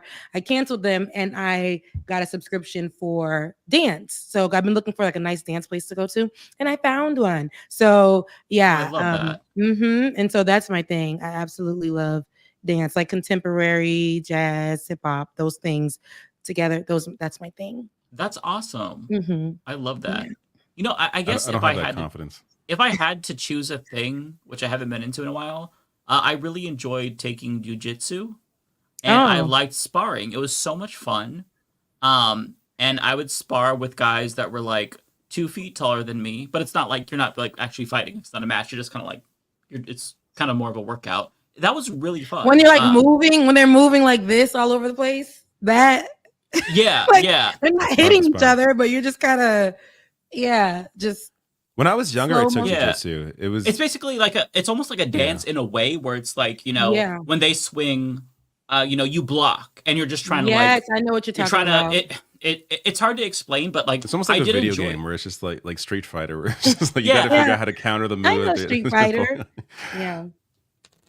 Yeah, I thought that was fun. I did not, you know, I was thinking about taking another class again. I don't know if I think it was Taekwondo, but I'm like, will I do that with my old ass? Like, am I gonna be able to do that without like You're not collapsing? old. Don't do that. You're not old, but people do. There's an 81 on my show, Shades of Good News. I talked about a lady who was like 80 plus.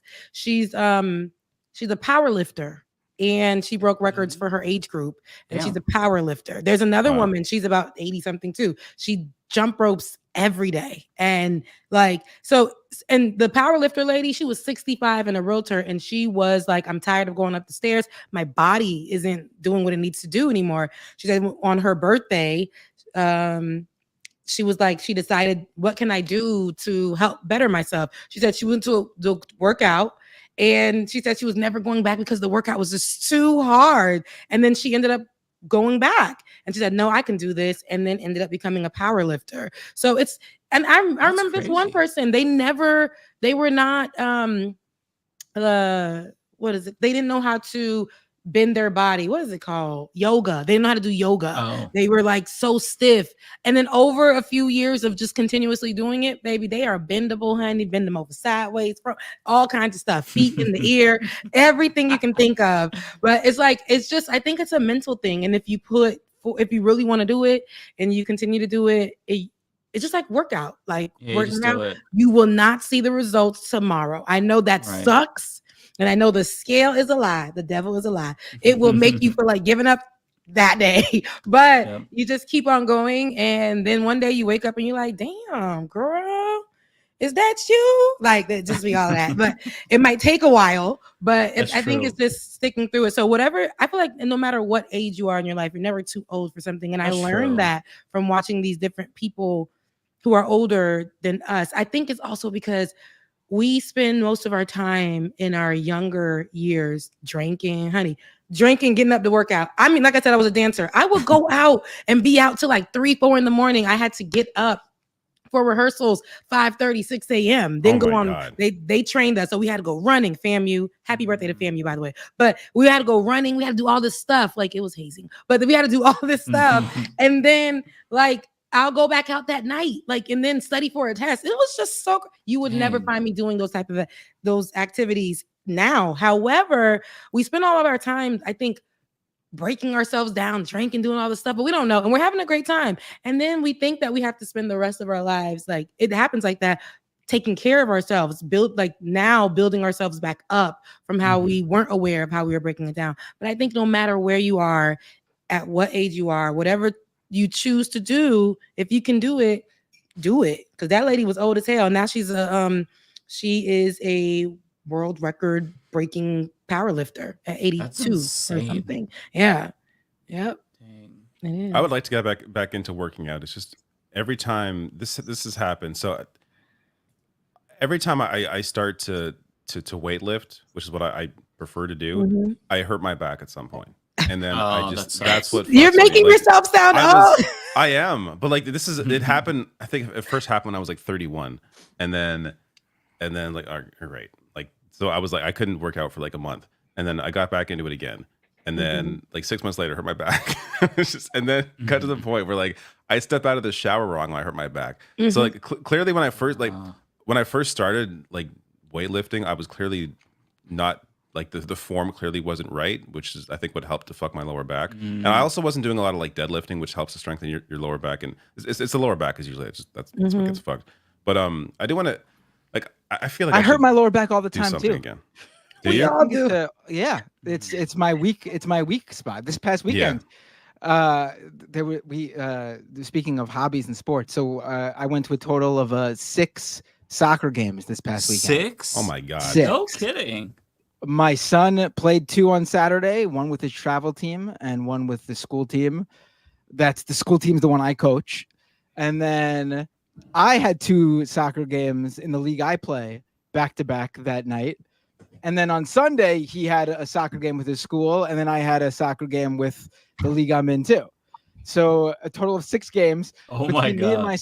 Between me and my son this past weekend. By the way, we were 0-6. Wow. You didn't win.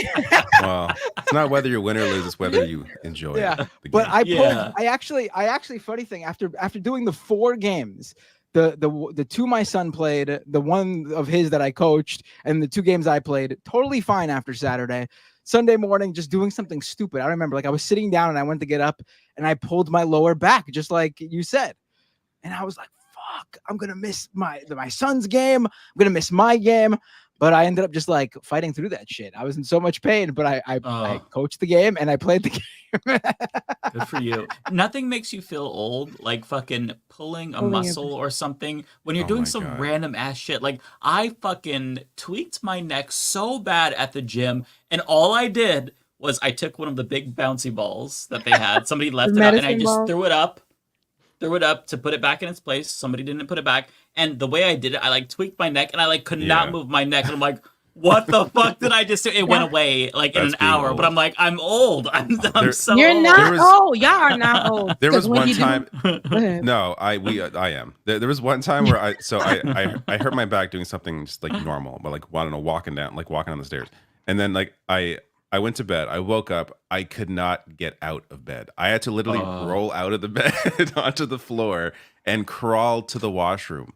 And that's when I ended up going. Like this is a few years ago. That's when I ended up going to like I don't know what it's called, like therapy or whatever. Like like it wasn't a chiropractor, but it was like a specialist.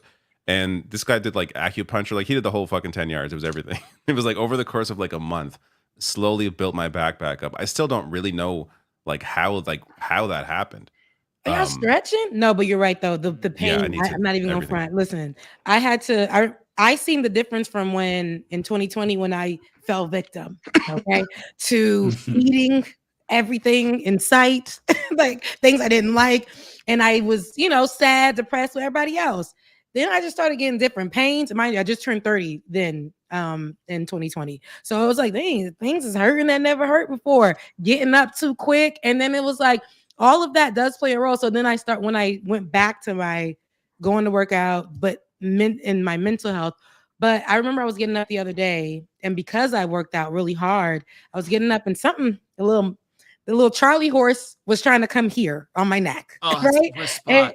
And I was like, but I had took my hand and I like pressed it and it went away. But I feel like if I didn't do that, a solid 4 days right there. 4 days, can't turn my neck. can't do nothing. Can't sleep. Can't check your blind spot. That's the worst part. That. Yeah, where you're like trying to move your whole body. Yeah.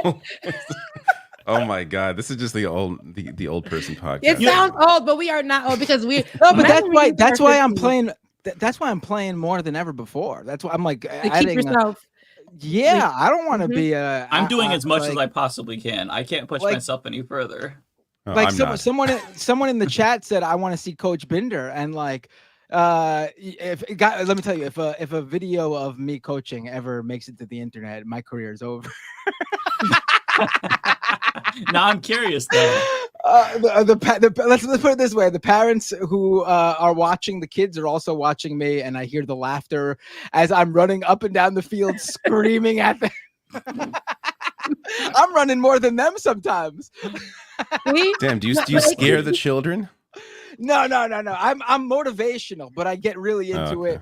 And I don't like when people start falling asleep on the field, because I got a very small team, unfortunately. So sometimes I don't even got subs.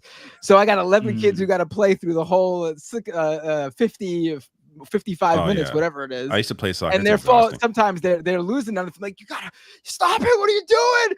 Run, get back into it. And like my kids are the sweetest kids. Like they're too nice. So like other teams will be like walking all over them, knocking them down, and they'll just get up and like dust themselves off and run back out. I'm like, get angry, get aggressive, get back in there and push them back. Fight for it. Fight for the ball. What are you doing?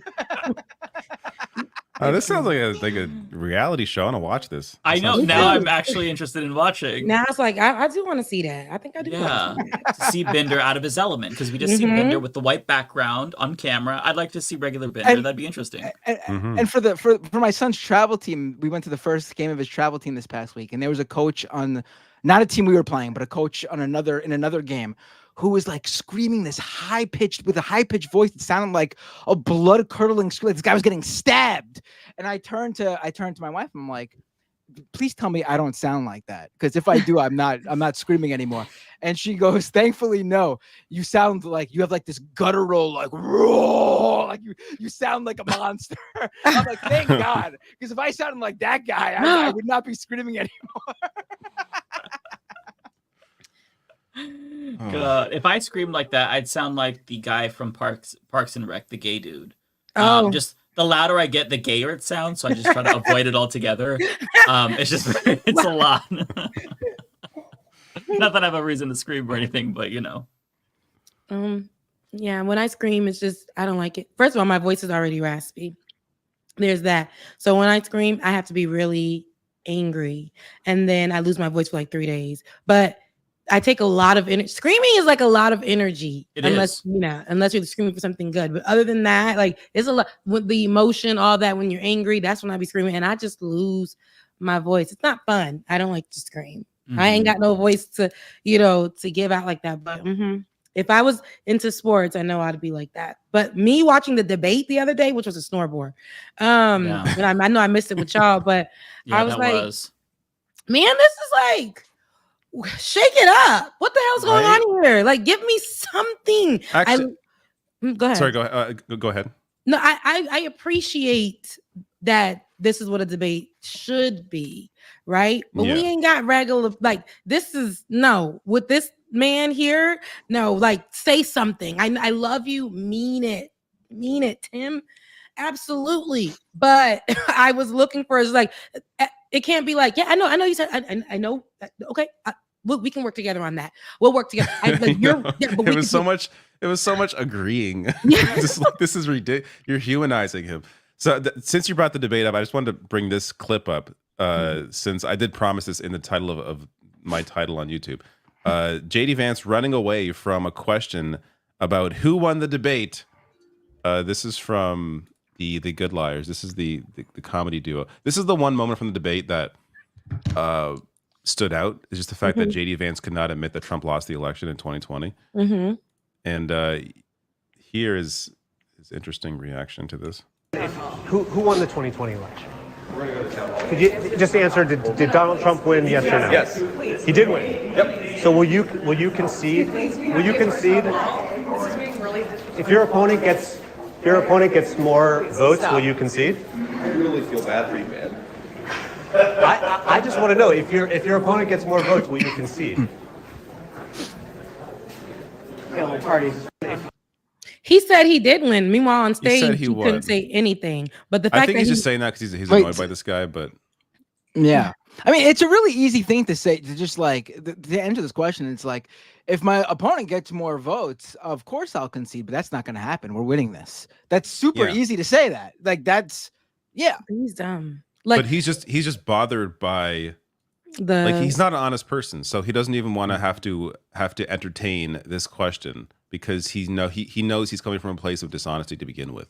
Yeah. So he can't even do the bare minimum like politician thing because he knows he's full of shit. He tried to give us a clean cut, well spoken while still lying, right? Because people will eat that up. They're not going to fact check. And we clearly saw how when the moderators had to fact check him, he was upset and said, through his little tantrum, since y'all said y'all wasn't going to fact check.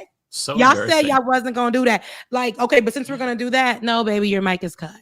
Okay, because now you're gonna sit up here and lie, and that drove me bananas too, because it's such a big thing right now with the Haitians, and I wanted to see how that was gonna go. I would have loved for them. It was funny because the moderators had to come in and clarify. Them immigrants you're talking about is the Haitian ones, okay, over there in Springfield. Like, since y'all can't say it, they're talking about the Haitians, and they are here legally.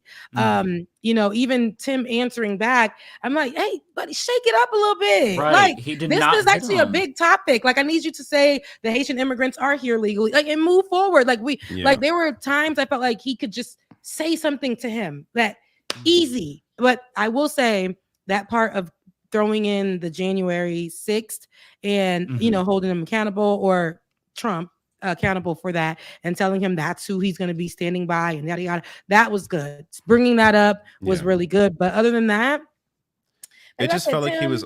It just felt like he was overly coached. It felt like he was told to not be too mean to him, so he held back. Like Tim Walz seems like a guy who would be fantastic if you don't put guardrails on him. Just like let him be himself. Let him say what he feels is right. And I think like he would do we see great. him normally. But because the Harris campaign, I think, is overcoaching him. You've seen that, like we've seen this turn to the right since the first 4 weeks of their campaign was fantastic. Since then, they're cozying up to like Liz Cheney, talking about Dick Cheney at every opportunity. They hired possible. They hired a bunch of Biden people. It's like, why? That's the problem. That's the stupidest thing you could possibly do. It's so like, it wasn't just Joe Biden. Like, Joe Biden obviously was a huge problem, but his campaign was horrible, and we found out like after he dropped out just how horrible it was.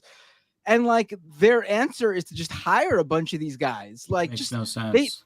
just start anew. Like, that was the whole point. You were on a roll when that happened. Yeah.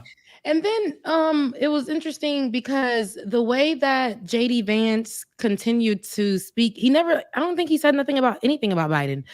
He said more about Kamala as if she were president. He kept like attacking her, but I'm like, dude, Joe Biden is the president. Kamala's not the president yet. And he kept saying, like, with the strike of Kamala's pen. Like, what are you talking about? Yeah.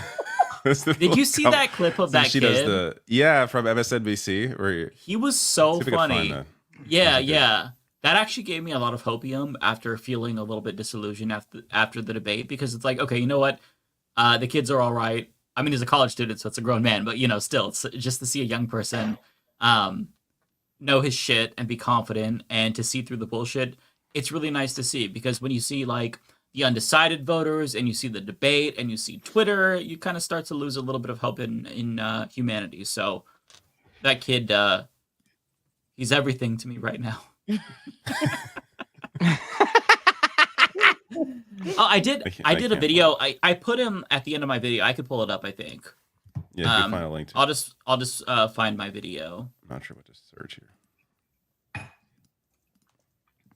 They just like, they're like at some college, and everyone there appeared to be here it is. I found it. Oh, you found it. Okay. Everyone here appeared to largely be in support of the Democratic Party. And Marcus, about this constant criticism about the vice president not being able, about the vice president being in office for these last, he's already upset about it. The vice president being in office for all these years and not being able to make the change was the allegation from JD Vance. You said to me, I've been to high school civics class. Why did you say that? Because if anybody took high school civics class, they'd know what the vice president can do and what the vice president can do. I want to make a quick point. Neither candidate on that stage talked about what executive action they're going to take on day one to do what they want, nor were they asked, because they know that they can't. That's not how the vice presidency works. You don't get to do what you want. You do what the president delegates you to do. So that one day, Marcus is going to be all of our teachers in civics class. I love that. Love it. I love so it. Now, amazing. Yeah, that's funny. I need to play that clip. That's cute. I like that. At the same time, though, I think it's fair to say, well, then Walz can't be like Kamala Harris oversaw this during the last 4 years because she didn't really do anything over the last 4 years. That's fair. Like, you can't really credit her for the Biden accomplishments. Unless it was delegated by Biden, which he can say, and there's no evidence because you're not really tracking. I mean, you can look at the logs, I guess, but they're not going to do that. But I don't think she should want to be. I mean, except for the labor aspect of Biden, I don't think she should really want to be attached to his record. Like, you want to just be able to move on. Yeah, I think that she's. I mean, naturally, they're always gonna, which they're already doing, attach her to that. But now they're erasing his name and just saying like as if she's the one that's the cause of this because she's running for president. But I think that she wants to remove herself as safely as possible and like get her own name because like I said, I've said this time and time again, this is the most that we've ever seen her. She in this little time, just 2 months ago we got the news, and this is the most active and colorful and with personality that we've seen her. So I think that she's gonna do it as safely as possible to remove herself from it, but She hasn't yet, though, is the problem. I think that's what's hurting her campaign. So I really wonder. And then one thing that I also saw missing too was conversations surrounding the LGBTQIA plus community. I don't hear much when they're talking. I don't hear much, or they're not really landing anything. I don't know. I that's been missing for me too. So. It's actually scary if you look at Harris's platform on LGBTQ plus rights. It's not good. She just basically says, she supports the Respect for Marriage Act and the Equality Act, which is good, but she doesn't mention trans once, aside from the T in the LGBT acronym, which is not good enough because we need to hear you say right now, you're going to stop what's happening. The Equality Act is good, but you need to actually say, I will defend trans people because their healthcare is at risk. But I think that they're afraid. It's a very they're afraid. Cautious campaign. I think so.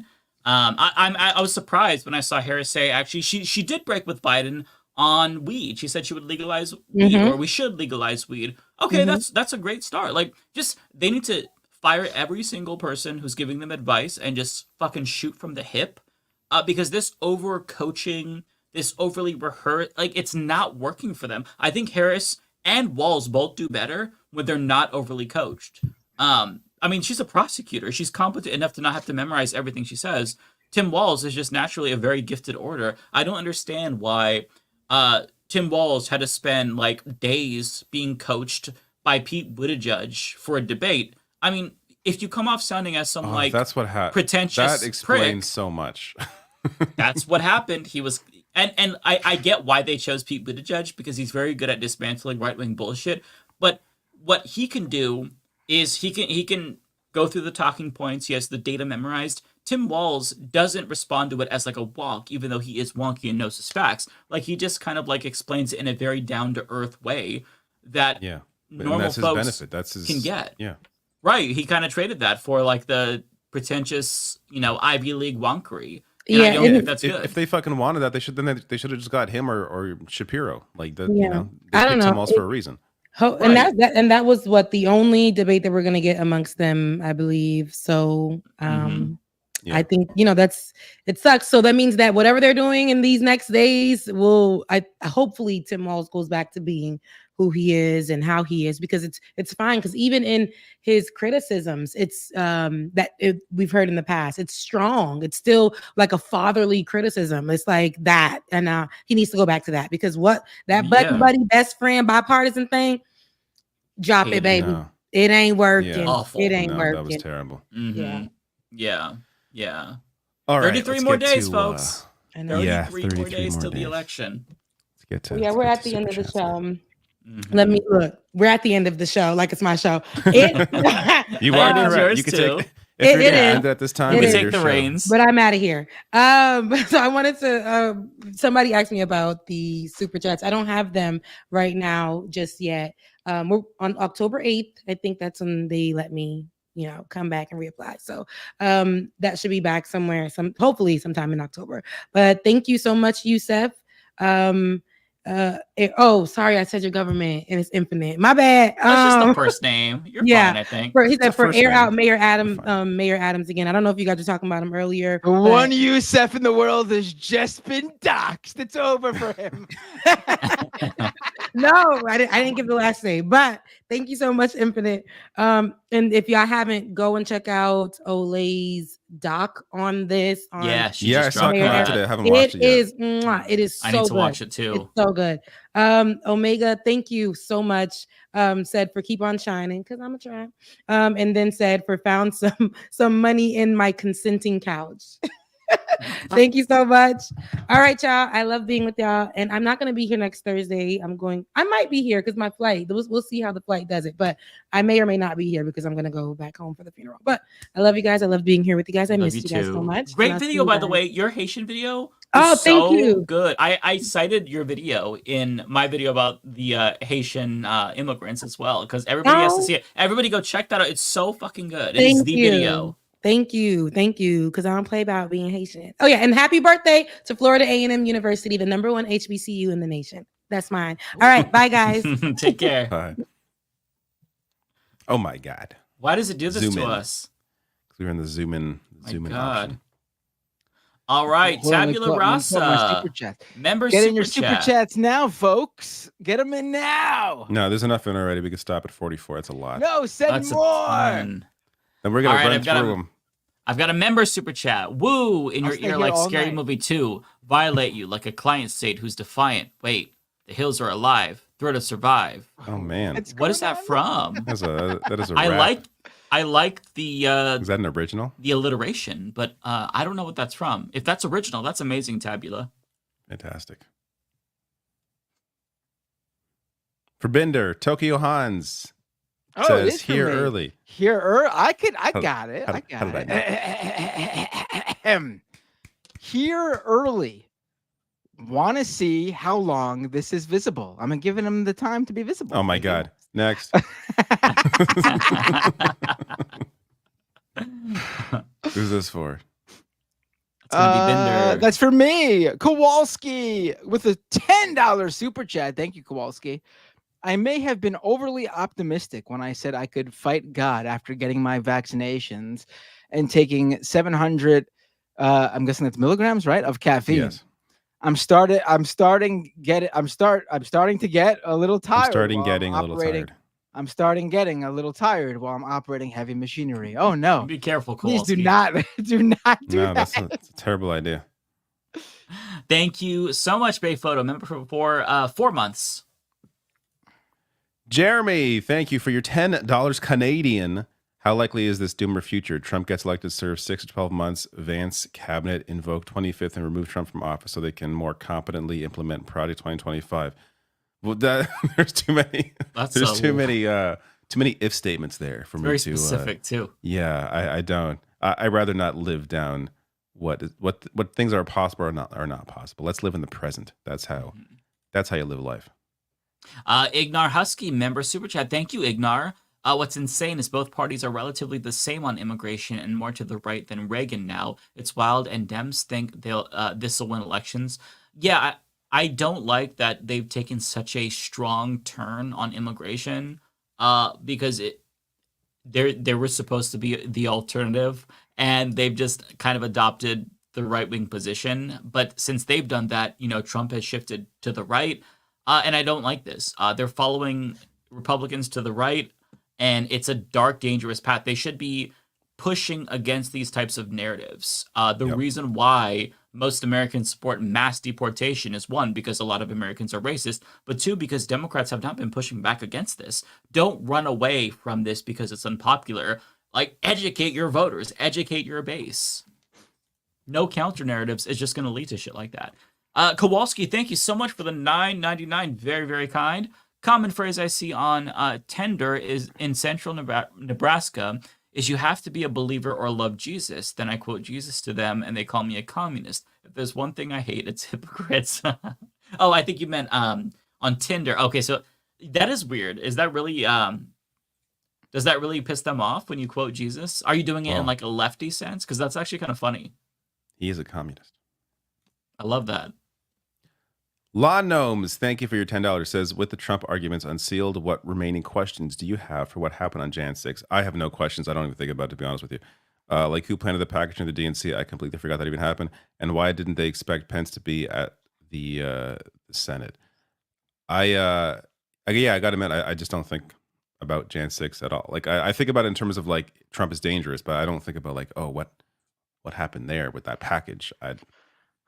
I go to sleep every night dream about January 6th.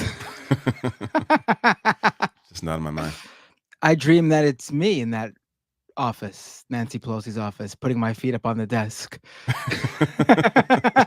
dream that I'm the guy in the orange jumpsuit with the MAGA hat that Marjorie Greene is consoling when I'm LARPing as a January 6th prisoner. That's my angle. Moosey Cat Fluffs, $5. Thank you. 4 days sober from alcohol. Hell yeah, good for you.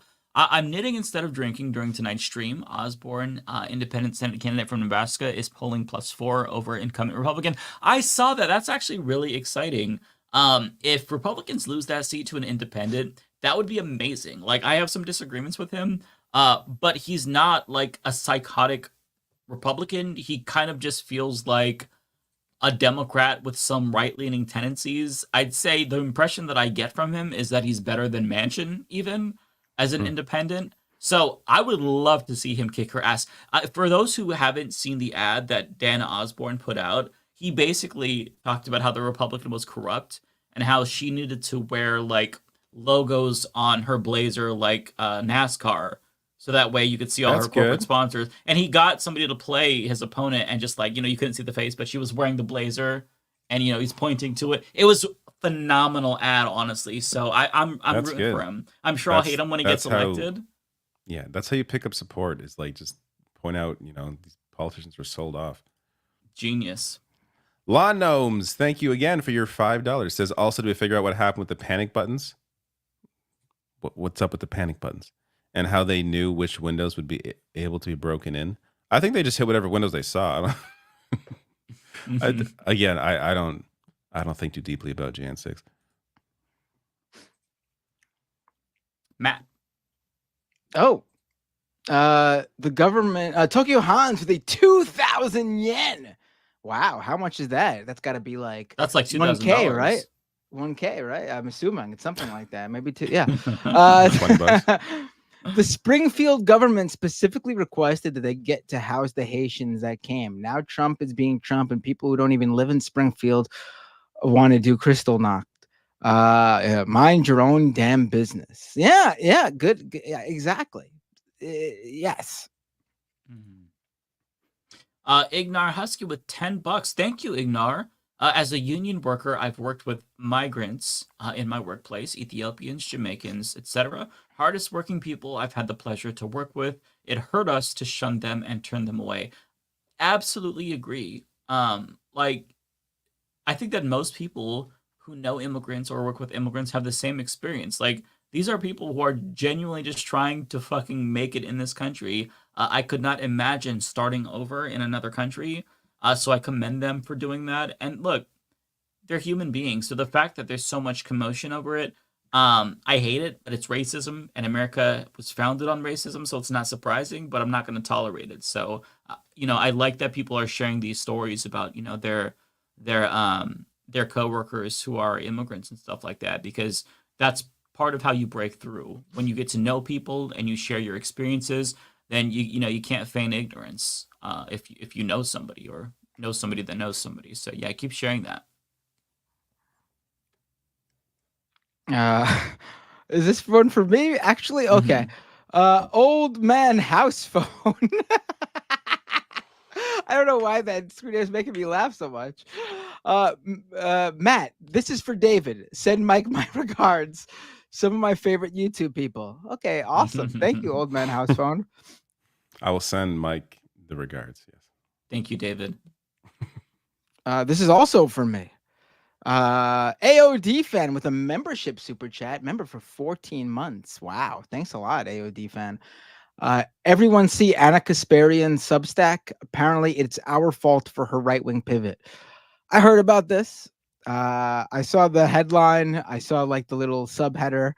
I don't want to read it, but the headline and subheader are pretty. I watched the Vanguard's video on it. I think they mentioned, she mentions the Vanguard, I hear, right? She doesn't name them, but it's clear she's probably talking about the Vanguard, Maybe Lance. I can't tell. No, she said like a small YouTube channel or something like that, like a small. So then it's probably the Vanguard, if I had to guess. But I think Lance's YouTube channel is small, but he's big on Twitch. So yeah, so I'm not sure. Either way, it's probably the Vanguard. It's all of our fault. It's the Vanguard's fault that she no longer feels like a leftist. I don't know. Whatever. Go full Dave Rubin. Have fun. Be a millionaire. That's how you do it. I said, was it with you guys last time that I mentioned how I'm gonna go full right wing? That's it. I've given up. I'm gonna, we were talking about how the election bump did not come for us this year. I mean, I guess we still got a month of it, but usually you see that bump for months in advance. And for me, it's the opposite: revenue down, views down. No one cares about. Yeah. Some of these places are. I mean, Facebook for sure has deplatformed politics. Oh yeah, I've collapsed. I went on from Facebook. tens of thousands of views on Facebook to I'll barely hit like 1,000, and that was. I'm just gonna. It's actually scary how Facebook just like the floor fell out from underneath all of us, because that was actually like a big deal. They were. I mean, a lot of you don't watch our videos on Facebook, but there were a lot of people that watch on Facebook, and the fact that now we're like. That's just. I've been stuck at 99,000 followers on Facebook for like a year. Like that's really? It was like steadily growing, and then it's like, actually, I think it's down to 98 now. Like it's just it's wild. They do not share the videos outside of people that already follow the page.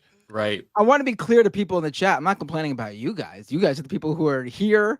Even if you're not, you can't do super chats and stuff. I'm being serious. Like, I don't care. That's fine. Like, if you can, that's great. But I'm not talking about you guys. I'm talking about in general. Like, usually there's a bump. Like interest, we see new viewership because there's more interest in politics right now.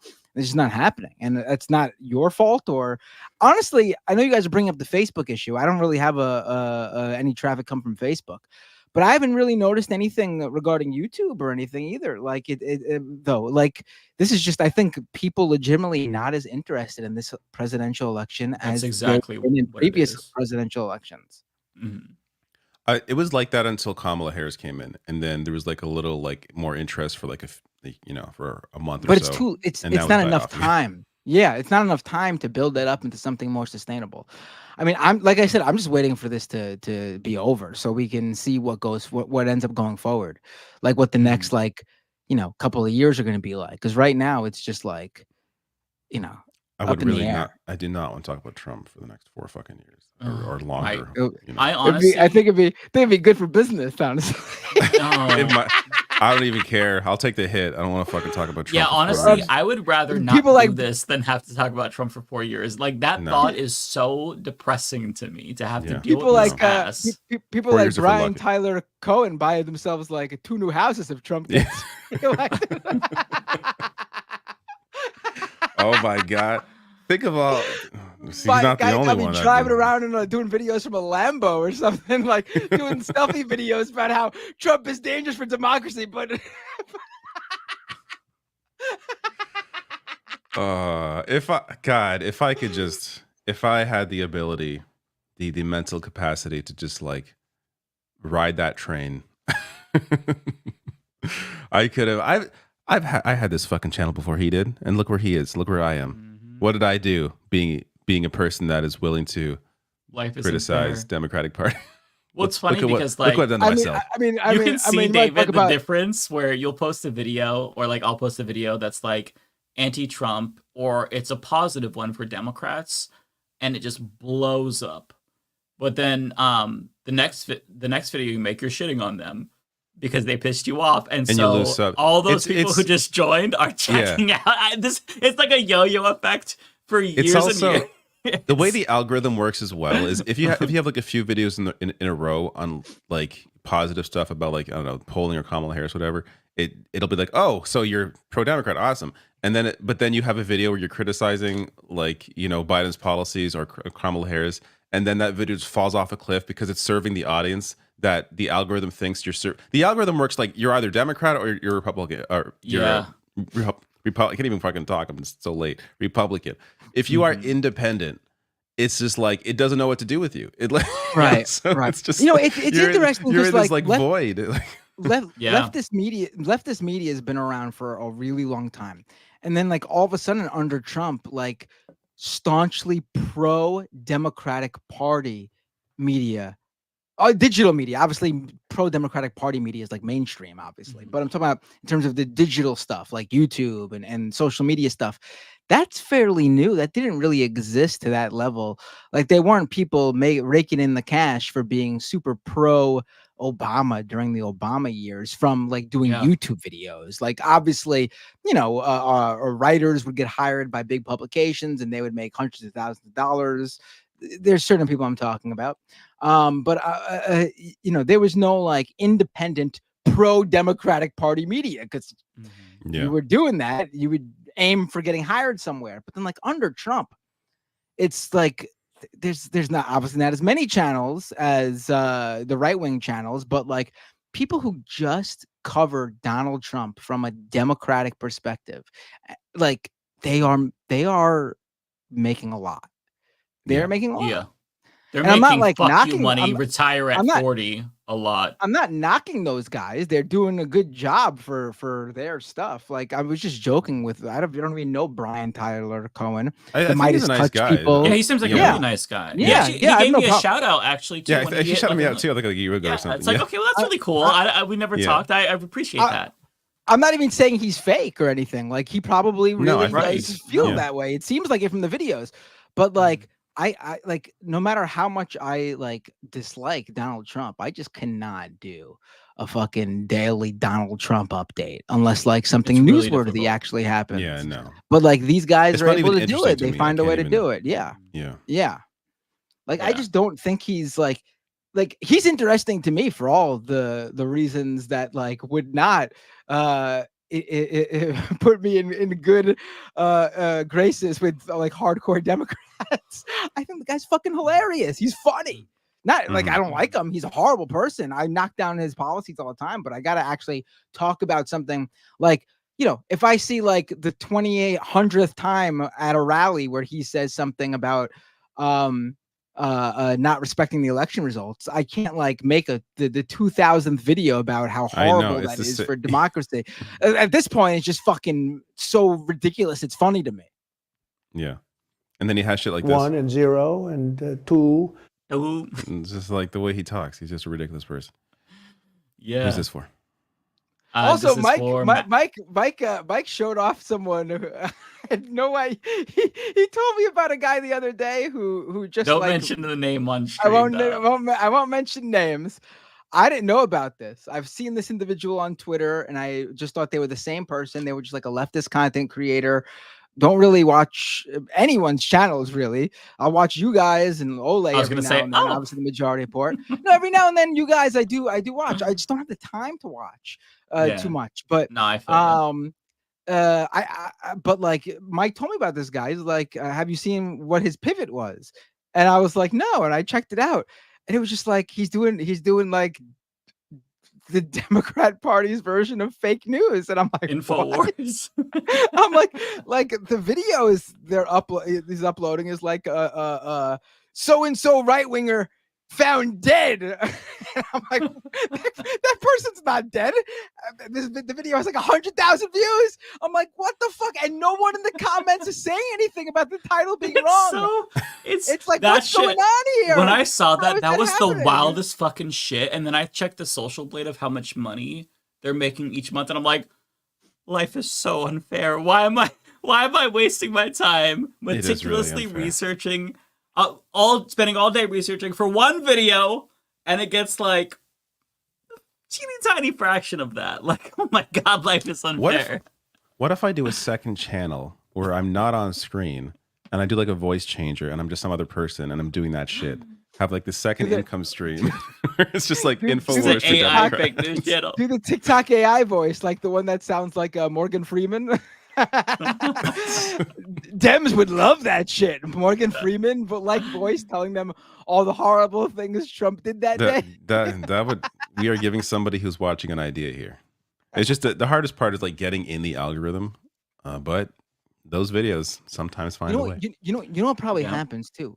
The demographic for those videos probably like, I bet, like, you know how like on YouTube it shows the percentages, and like, for example, for us, like, it's unfortunate, but it's just the truth. It's probably for all politics videos, but like you look at like the gender breakdown and it's like 90% male.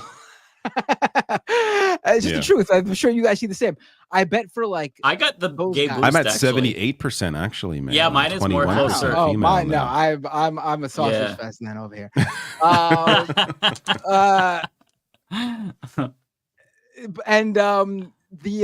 I bet like for those guys, like the guys who just cover the Trump stuff every day, I bet for their age demographics, I bet it's like 50, 60, 70-year-olds.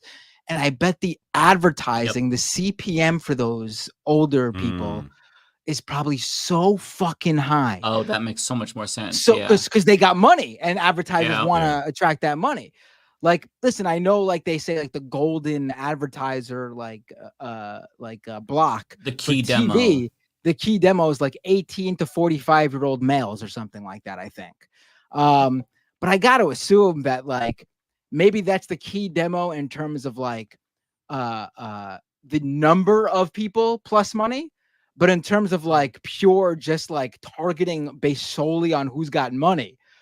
I mean, I gotta assume the older generations pull in more per CPM online. This is my guess. Yeah, I would think so. Mm-hmm. Yeah. This is for you, I think. Mm-hmm. By the way, the breakdown for my for my channel probably is like 90% cis men, 9.999% trans women, and then like 0.1% cis women.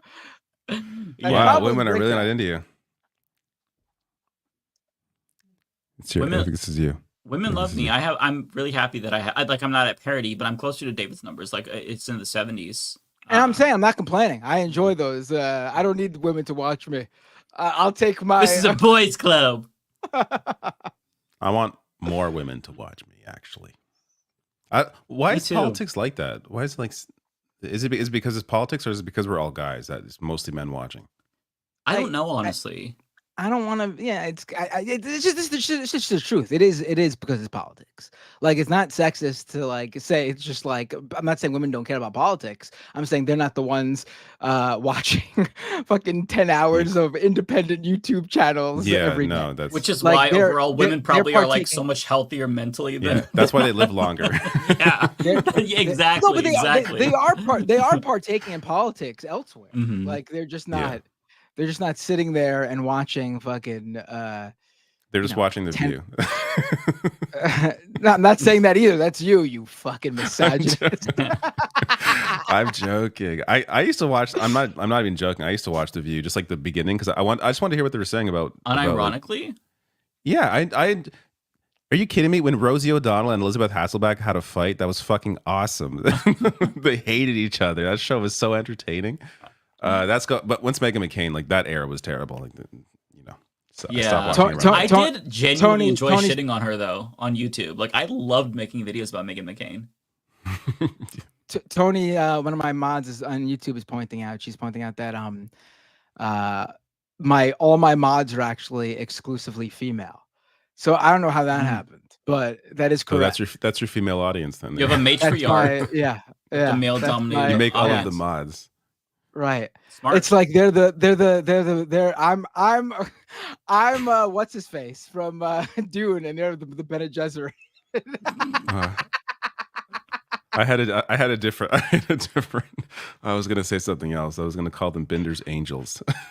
Oh wow, you really going full blown misogynist right here, David. I wonder why. There goes my 20%. There goes my 20%. Now down to 10 maybe. Here I am referring to a group of women who like pull all the strings and control the entire universe's politics, and David's like, yeah, that's Matt's eye candy. It's okay. Many of my friends are women, so it's all right. I know. Anyways, this super chat is for you, Matt. It's been on screen for like 20 minutes. Oh, Daniel Castle with a $10 super chat. The Cheney endorsements would have made Tip O'Neill proud. Yeah. Oh my God. You know, I get accepting it, obviously. If you get the endorsement, whatever, but like I could go on all night, guys. I'm sorry. I'll move on. Me and David some rushed point, through I'm like just gonna- 20 super At chats. and we some get to point, I'm that. just gonna run through mine. It's gonna be. You're not even gonna realize it's like 11:30. All right, I'm gonna be like, I'm going to I'll bed. keep going. I'll keep Is this going. yours?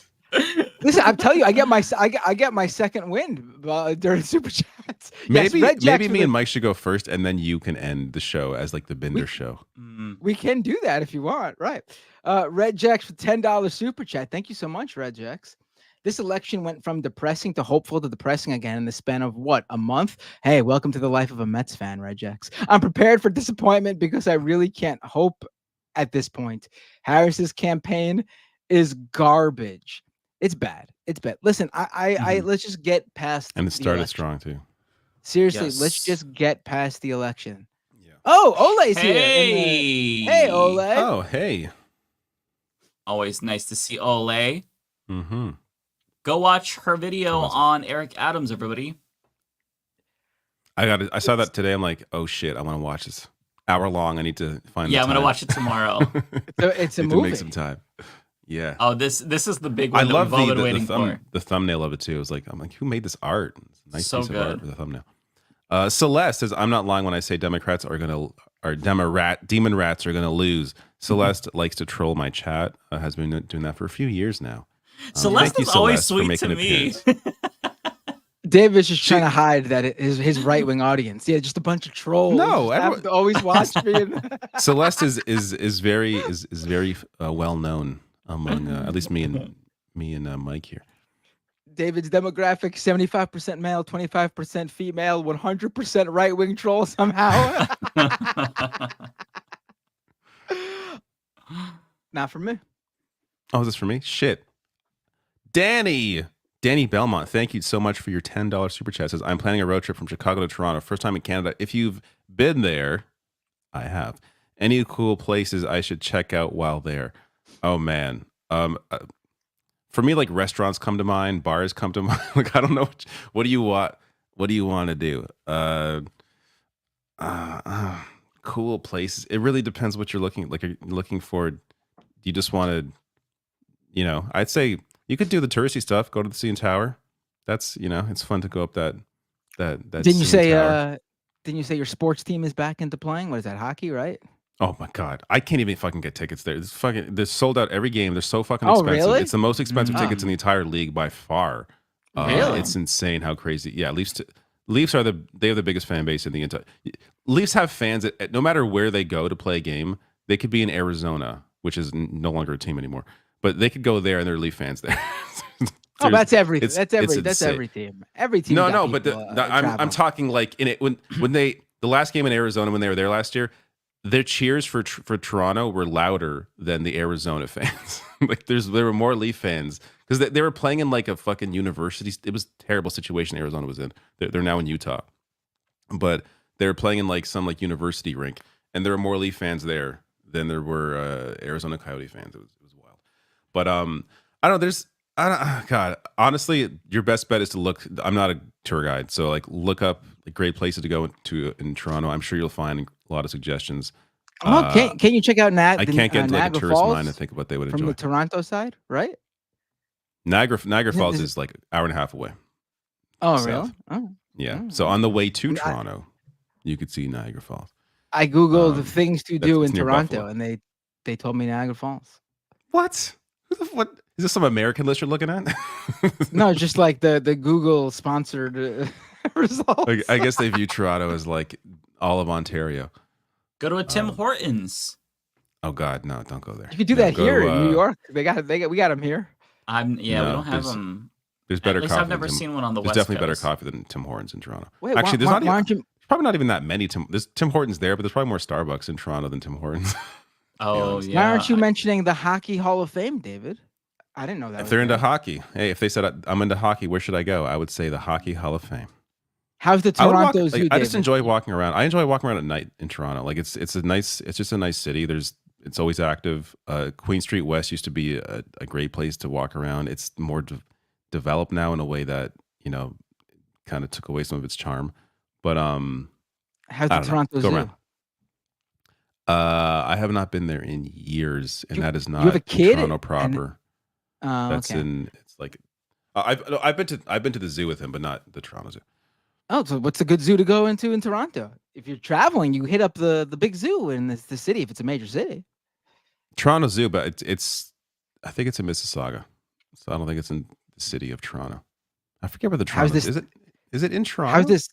How's this theme park, Canada's Wonderland? That is in Vaughan. It is great if you want to go to Vaughan, which is like half an hour, maybe half an hour north of Toronto. That's not far, man. Like where do you go when you visit places? When You don't someone drive says a Toronto, little I'm bit thinking of like downtown the city. I'm not thinking of like driving to Vaughan, which is 40 minutes away. Or Niagara Falls, which is an hour and a half away, or Mississauga, which is like 20 minutes or 10 minutes away. Could you, But as a these are all visitor, places outside of Toronto. I mean, when you're I an visited American. Austin, Texas, I drove to San Antonio because when else am I going to be down in that area? Well, if someone asked me, hey, what can I do in Vaughan? I would tell them Wonderland. If someone asked me, what can I do in Mississauga? I would say, oh, go to the zoo. Go get go some to Eaton healthcare. Center. Eaton Center Mall. There you go. Yeah, That's in what Toronto. Mike said, get yourself some health care. Take advantage. Get it while There, you're yes. there. Go to a Go see a hospital. dentist. You can go to the hospital I was born at. There you go. Oh, that'd be cool. You should go and be like, "Hi, is it true David Dole was born here? Can I see the room?" And they'll be like, "Sure, we'll show you." bring some like tomatoes. There's a to throw plaque up there. the doctor who who helped give birth. Oh, Yeah. I don't know that doctor. I Thank hope you, I helped Tokyo out. Hans. 8 months.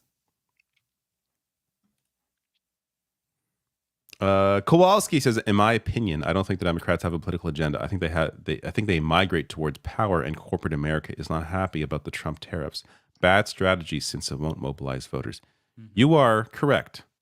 That is maybe the first serious message I've seen you send out. Quite a while. I'm looking for the hidden joke here, but there doesn't appear to be one. Tokyo Hans, member for 8 months. Thank you. I also, as a reminder, I really want to go to Japan, and Tokyo looks lovely. That'd be amazing. Says, I can confirm that the Japan polls, they hate Trump. Still more popular than Shinzo Abe, though.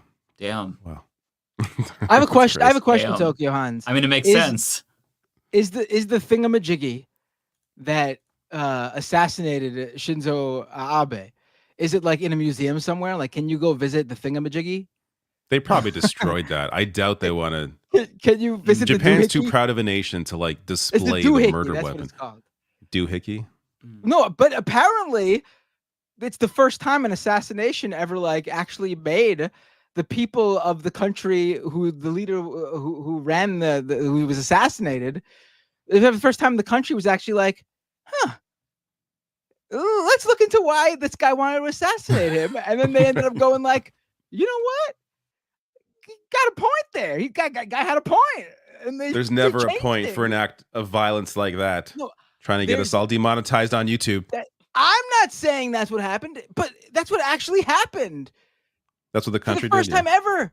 Be careful, Matt, because if Lives of TikTok is a fan of Shinzo Abe, then she's going to get you fired for saying that I'm shit. not So be saying careful. Tread lightly. I'm not saying that. It is a fact that the country of Japan, after Shinzo Abe was assassinated, looked into the reasons as to why that assassin was driven to assassinate him.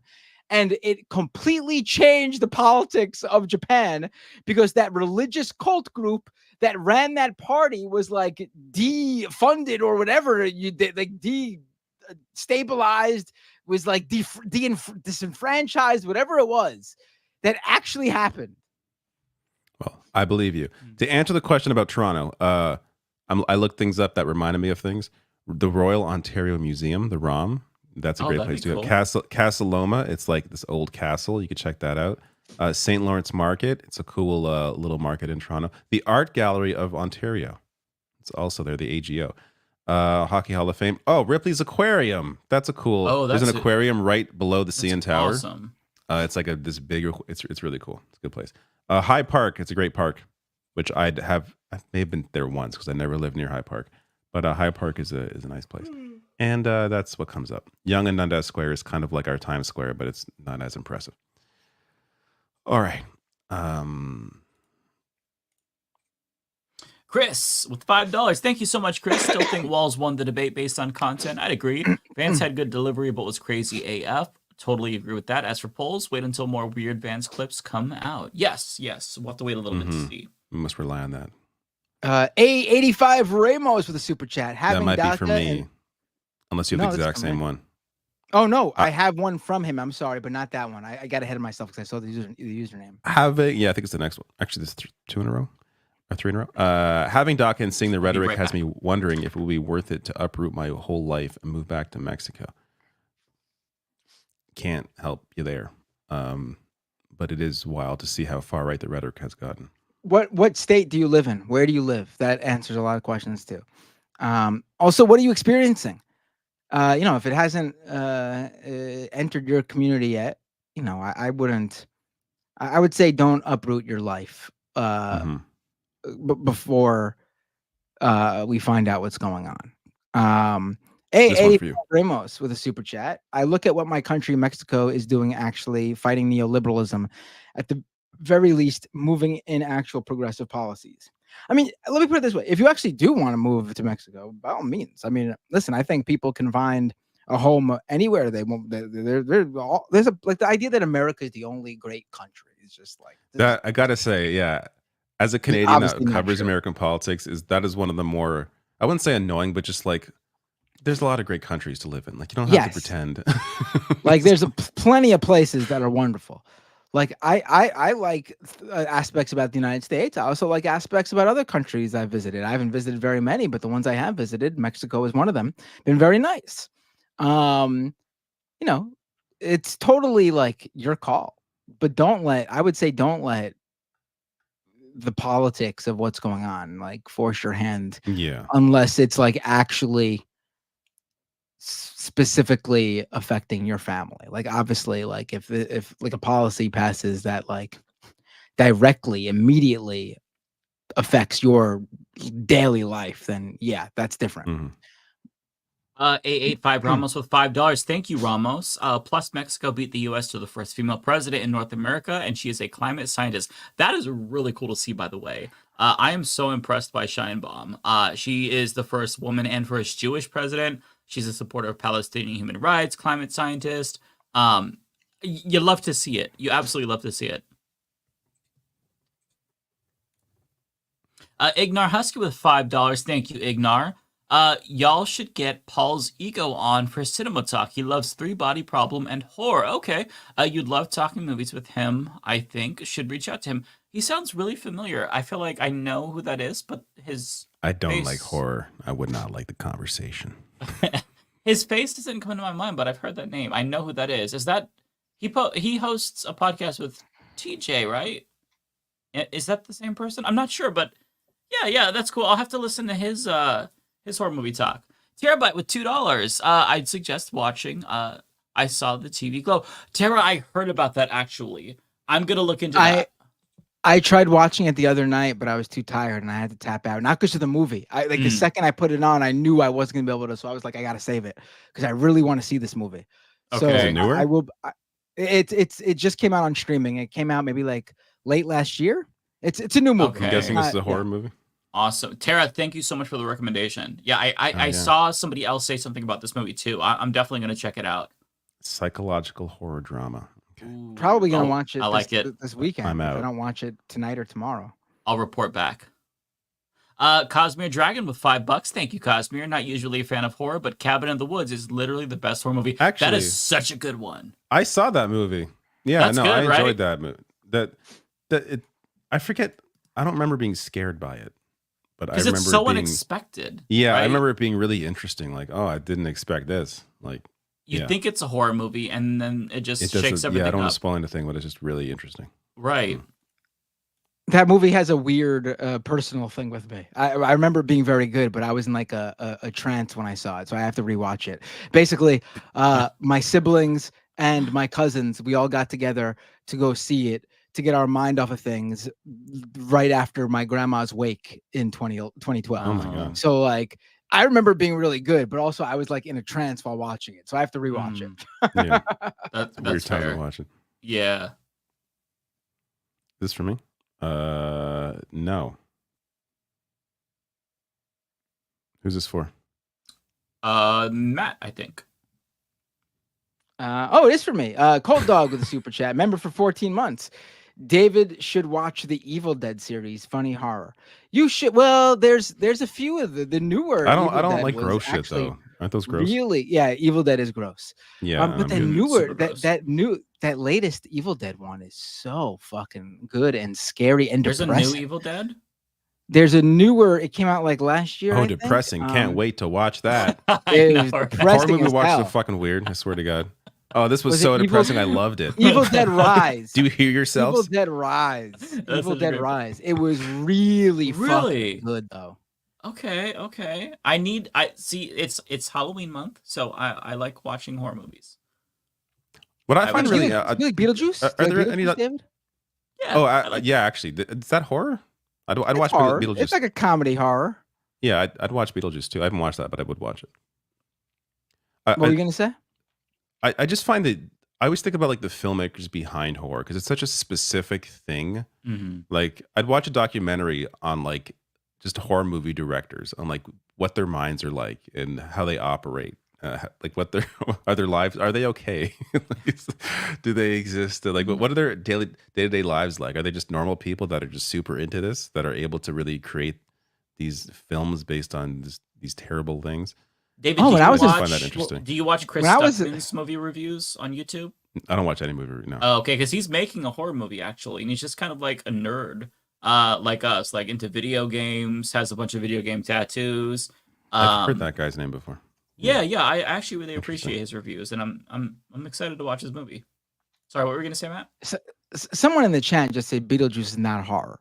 Beetlejuice is 100% horror. Have you seen Beetlejuice? It's a horror. It's not like a horror movie in the way that like slashers and zombie movies are, but it's a horror movie. There's it's about dead people. Right, yeah, I agree. It's like you said, it was more comedy though, but still horror nonetheless. Koya Demon with $2. Beetlejuice is pretty. All right, I'll stop talking. You guys could debate this all night. I think we talked about this before, but Hereditary is probably one of the. It's a good movie, but very, very draining. Midsommar, I will say it's a little bit overhyped, but still good nonetheless. They're both very good. There's another movie I'm remembering that I watched, a horror movie where there's like it's like their grandma's like really weird, and like their grandma's. The Visit? Like, yeah, I think that's what it is. M. Night Shyamalan.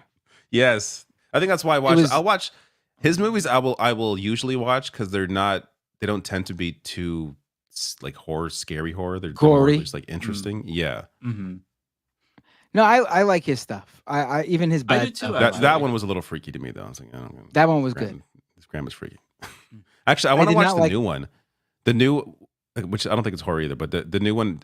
It's shot in Toronto.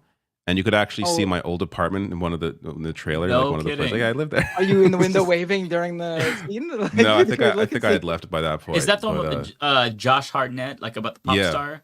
That looks really good. Yeah, that does look good. Yeah, it looks weird, but good. Mm-hmm. Tokyo Hans with a super chat. Matt, I'm currently in the future at Game 7. Mets down by 3 till the 6th. Ray Knight runs in to win after a grounder from William Mookie Wilson. Okay. Listen, I know Japan is ahead of us, but I don't think you are approximately, what is that, like 10 days into the future? I think that's when a Game 7 would happen, like 10 days. Because the next game is until Saturday.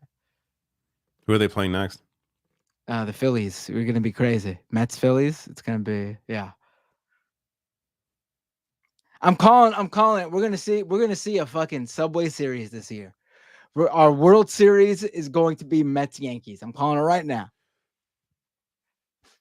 And the Mets are winning. Celeste, this one's from me. Celeste with a super chat. Watch The Uninvited. This is the second year I recommend it. It's not scary and Korean remake. The Uninvited. Familiar. Why does that sound familiar? Yeah. I'm pretty sure I've seen it, but I cannot remember what it was about. It's a 2009. Does that have Elizabeth Smart? Am I thinking of the right movie? I don't remember. I don't know who that person is. I see Elizabeth Banks. Oh, Banks. Elizabeth that's what I was Smart. thinking of. Isn't that the girl who got Wrong kidnapped? Or Elizabeth. something? Maybe. I knew it was an Elizabeth. I got the wrong Elizabeth. I'm so sorry to Elizabeth Smart's family. Elizabeth Apology Banks is the accepted. person I was thinking of. So Why does the uninvited sound familiar? I might have seen this. I was big into Frida. in the early 2000s. I was really big into Japanese and South Korean horror movies. A lot of people were Yeah. remember Yeah. that phase. But like I Yeah. wouldn't go like I would be the guy complaining about the remakes, the American remakes, because the originals were so good, and I'd be like, why can't Americans just fucking watch it with subtitles? They fucking go out there and ruin it. 'Cause it doesn't You're have the the same same guy meaning. who's like, no, the British Office is actually better than the American Office.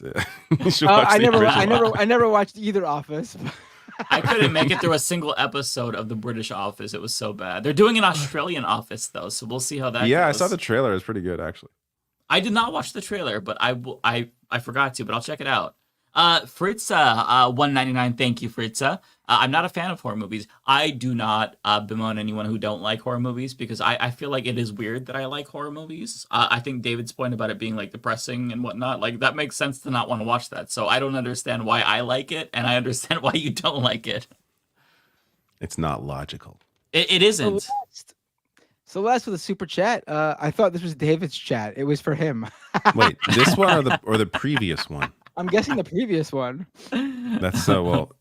Matt, send that money over. I'll take that. I'll do that immediately. Michelle Carpenter, imminent trouble source. I'm slurring my words because I'm getting tired. I'm sorry. That's me right now. 499. Really love the show. Thank you. I would love to see Jessie Gender on here again sometime. That would be amazing. I think she's joined you before. Anyway, carry on, Free Palestine. Thank you so much. Yeah, we've had her on twice. Love to have her on again, for sure. We haven't had a guest on in a while, have we? That's true, yeah. I don't Getting mind not antisocial. having guests because I don't have to be on. You know what I mean? It's just like I don't have to like Yeah, be kinda- prepared. When I it's just kind of us. enjoy our talk radio style. Yeah, it's just more episode, relaxed. Where it's just like, yeah. We're just catching up each week. We're not When someone's here, it's like I putting feel on like I'm like show. a host at it. Like I got to host and like I got to like make it nice for our guest. I don't want to do that. Yeah. David's cleaning his background for us. This is supposed to be my relaxing time, not my I gotta be on time. Like Matt Lipton, thank you for your $2 Canadian. Says David, watch Ginger Snaps. Ginger Snaps, Canada's best movie. You think I would have heard of it? It looks like a horror film, so I will not watch it. It is a horror movie. I only got 4 left, so I'm gonna do them. Actually 3 left. Celeste says that's why I only rewatch Disney and rom-coms. That's not me, but I get it. Disney's got the Haunted Kowalski. Mansion movie. Kowalski 999 says, "Wow, you all need to hit the gym like me after I go through my cutting phase in December. I'll have the capacity to alter the gene pool of a small city if I choose. I know what the ladies like." Oh my god! All right, I love Elon Musk. Kowalski. And Progressive Boomer says, "I'm on David's channel tonight. This is for you." It's a little face that doesn't show up here, but it's my face that I look unimpressed in the icon. I wish these. I don't know why they don't emojis don't show up on here, but oh well. Yeah. All right, StreamYard thank you. StreamYard doesn't have the technology. Apparently, we don't pay them enough. Yeah, we don't pay enough apparently to StreamYard, which is fucking a lot of money. To StreamYard. I heard they upped their prices too. You heard about that? Again? Oh my god! It's like it's We like will be- $40 a month now. StreamYard. We will be searching elsewhere, just so you all, any of you executives watching right now. looking for a Unfortunately, I better- think looking for a StreamYard's better, StreamYard's the one. Unfortunately, I don't know. Except for of the any, occasional mic issues that have like audio problems. I can't control the audio level of a Chrome window. Like, come on now. Like, what is this? What is this? Right. 2013? I know. Ridiculous. Get it together, StreamYard, and fucking charge less. What the hell? Goddamn. Yeah, for sure. All right, I'm getting off. That's All right, David. It's been fun. You take care, Been fun. David. See you. I think so next week is Canadian Thanksgiving, which I should just call Thanksgiving because it is the real Thanksgiving. But it's not. We don't have Thanksgiving on Thursday like you do, or Friday, whatever the fuck. You do. So it's on the week. So I'll probably still be here. It's like a weekend. So why are you telling us? Because I was thinking out loud. I'm like, am I going to be at a? No, I'm not. No, I'm not going to be gone. Probably, or maybe I will. I don't know. No, probably not. So I'll be here. See you all Guys, later. also, next week is Columbus Day / National, what is it, Indigenous It's Peoples Indigenous Day? Peoples Day, not Peoples Columbus Day. I right. don't even Well, know who I'm that just is. for the On Italians Monday? out there. For the Italians on Monday. So I just want everyone to know Italians. because of that, I will be here on Thursday. So don't worry. Good to know. Good to know. None of these holidays affect. Do I get American Thanksgiving off? I must have got it off last year. I think that you and Lance agreed to not stream. Yeah, probably. I think me and Lance stream would just be boring. I think you both can hold it down. You're both individual streamers. I think you would do fine. Yeah. Just have like an all Canada episode where you guys only. Yeah, who's gonna fucking watch that? I'll watch that, but no one else. I would watch it. I would tune in. Is there not a Canadian YouTuber who just covers Canadian politics? No, I think Probably. there is. Probably. I don't watch them, but they're probably. The only ones I know cover both. Like David covers both. Sandy Lovas covers both. Lance covers both. That's the only Canadians I know, unfortunately. I find it hilarious. Like, people like message me like, you should cover this thing and happening in Canada. It's like, I started this because of my interest and knowledge of American politics. Like, people think I'm Canadian. I must know what's going on in BC. I don't fucking know what's going on in BC. There's a conservative party that's apparently gaining power or like doing better than the liberal party, whatever. I don't fucking know BC politics at all. Just because I'm Canadian doesn't mean I fucking know BC. Lance knows exactly. BC. Lance is the BC guy. He knows. Anyways, You're East Coast, why am I going on? Good night. Good night, David. Peace. All right, so we've got this one. I think this is for me. Thank you, Fritza. 199. I'm enjoying this conversation. Hi, Rebecca.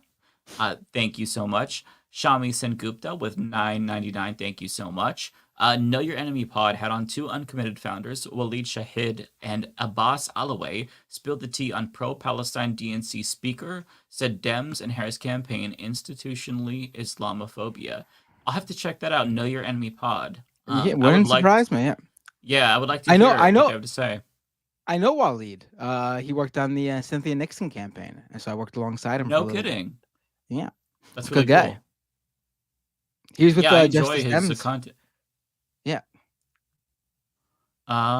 We have one from Chris Corcoran. There we go. From me. I mean, Thank you, Chris. it's no surprise that the Democrats and their campaigns are Islamophobic. I mean, this country They've been pretty openly Islamophobic too. Like the Democratic Party has just been so bad on this. I've mentioned this before. Like, I think honestly, like in terms of like mainstream xenophobia, like anti-Arab, anti-Muslim, racism, xenophobia, whatever you want to call it, is like the only one that across the board is deemed as acceptable, whether you're Democrat or Republican.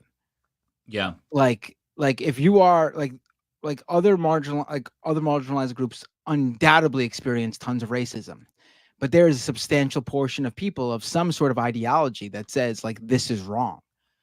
But both major parties are super fucking Islamophobic and have anti-Arab racism seeping through them.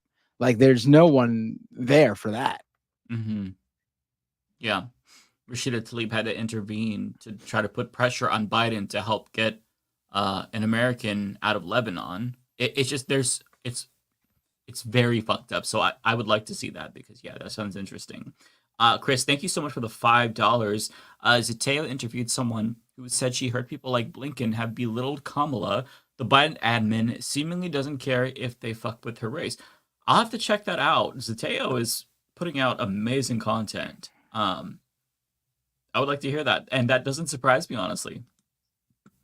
Fritza Jacques, thank you so much. Wait, again. what was that? I missed that one. I'm sorry. What was it? That's Zateo did an interview with somebody that said that Blinken is belittling Kamala. I'm assuming behind the scenes, and they don't care about her campaign.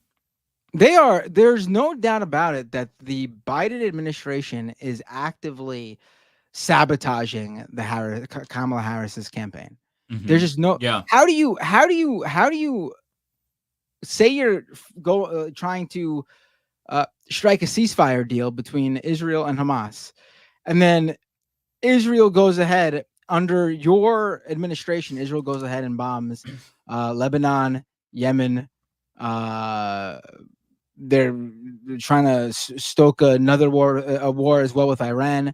In October, like, how are they not actively sabotaging the fucking Democratic Party's campaign, which is Kamala Harris's campaign? Yeah, Everyone I don't know if should you saw realize it. that. Somebody shared an excerpt. I don't know where the article came from about Biden saying that behind the scene, it was one of those articles like Biden mad at Netanyahu, like, you know, the bullshit articles we've seen. But it said Biden suspects that Netanyahu is trying to help Trump. And it's like, well, then do something about it, dummy. Like, what so you aren't oblivious, but you're just okay with it? I wish I knew where the article came from, so I'm just kind of spin from the dome. But yeah, it doesn't surprise me. Also, Chris Murphy was on, I think, CNN, MSNBC, one of them, saying the same thing, that he thinks Netanyahu is helping Trump, but yet no policy change. Fucking wild to me. But Fritza, thank you so much for the $4.99. I'm planning to go to Haiti for vacation. My family spoils me rotten whenever I go. This super chat is crazy tonight. Well, hey, if you go, I hope you have a lot of fun. That's awesome. We also have another one from Fritza. Thank you so much, Fritza. $1.99. Rebecca's Haitian card back. Football, not soccer. But see, if you're in the U.S., you really do have to refer to soccer as soccer, because then people think you're talking about American football. Like, I get it. I think it should be called football too. But if you're talking to an American audience and you start talking about football, they're gonna assume you're talking about American football. It's just, listen, my favorite sport's soccer. I play soccer. I gotta call it soccer because otherwise people think I'm talking about American football in this country. If I'm somewhere else, I'll call it football. I will say it just makes more sense to call soccer football because, I mean, you're literally kicking a ball with your foot, so why not? But the fact that we have this weird cultural thing is fucking stupid. But I agree with everybody internationally. It should be called football. We've got this no message from Gallo 25. I'm not It's sure for who me. this is for. I think it's for me, and they took the message away. Thank you though, Gallo. I don't know if it even. Okay. I don't know if you take it back, do you take back the money too? But either way, I appreciate the sentiment, whether you gave me the money or not. They retracted the message, so I don't know if that retracts the money as well. Okay, we have okay, this one was for David. Thank you so much, Obsessive Audio, for becoming a YouTube member. Really appreciate that. 5 gifted subs to you from Thank you, Tokyo Hans. Hans. Very cool. You can tell Mike wants to get out of here because he's starting to read mine, so I don't go on my ramblings. I'm just checking out because I'm getting late. It's getting late and I'm getting hungry, so I just kind of like go through the motions and I just start reading automatically. But it's okay. I'll help you get out of here. Okay. Autistic Goblin, thank you so much for the member super chat. Mike, have you played Control? Creepy and weird, but so good and short. Them undecideds. I know, the fucking undecideds. So I tried Control. I played it for like an hour. I didn't give it enough of a chance. I do want to revisit that. So I'll have to check it out. Also, I haven't played the game that you sent me yet. I have downloaded it, but it looks amazing. I thought you were the first thing I thought of when I saw this comment was, I was like, oh, you referencing those thick, short, stacked goblins. In what way? Creepy and weird, but so good and short. Oh. That's a kind of a throwback. Short stack, thick like a goblin, creepy and weird, but so good and short. That's me freestyling. I love how we just become delirious after 8:30. Like as soon as it's like 8:30, boom, we're both like we're effectively high.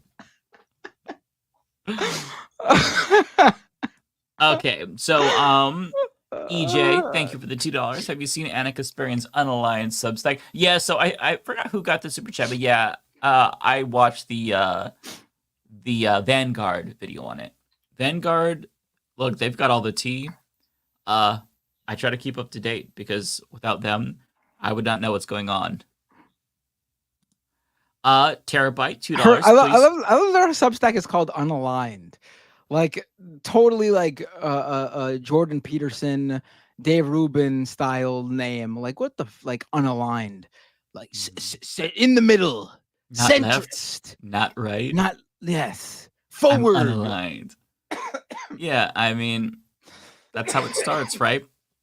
You always start as a centrist, or a classical liberal, as Dave Rubin put it, and then it's off to the races, baby. A couple years, you're a multimillionaire, espousing right-wing talking points for the Blaze TV. We'll see.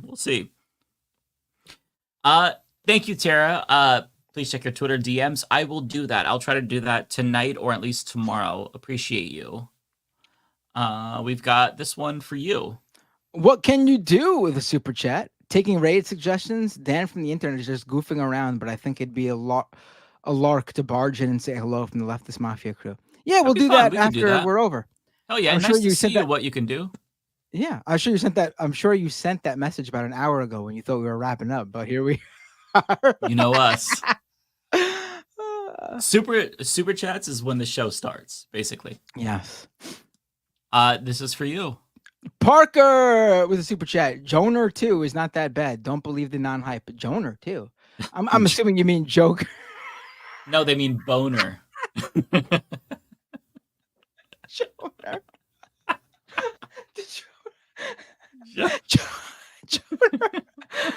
Thank you, Parker, for that typo, because I'm fucking laughing. I don't know why that's so funny. It is funny. Joner 2, though. I missed the first Joner.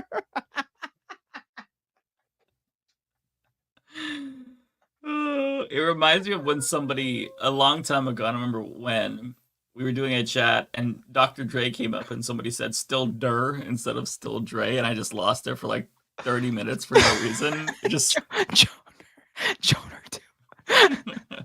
Actually, I am going to the movies tomorrow, but with my kids to see The Wild Robot, because I heard really good things about it. Okay, I've heard good things too. You're not going to see Joner, I saw that. though? I'm not going to see. Actually, the first thing my daughter has a fear of the Joker. I don't know why. She had a bad dream that she says had the Joker in it, and she's absolutely scared of the Joker now. So as a joke, I told them, guess what? We're going to the movies tomorrow, guys. And they were like, yeah. I was like, guess what movie we're going to see? And they're like, what? I went, the Joker movie. And they started to cry. Oh, no.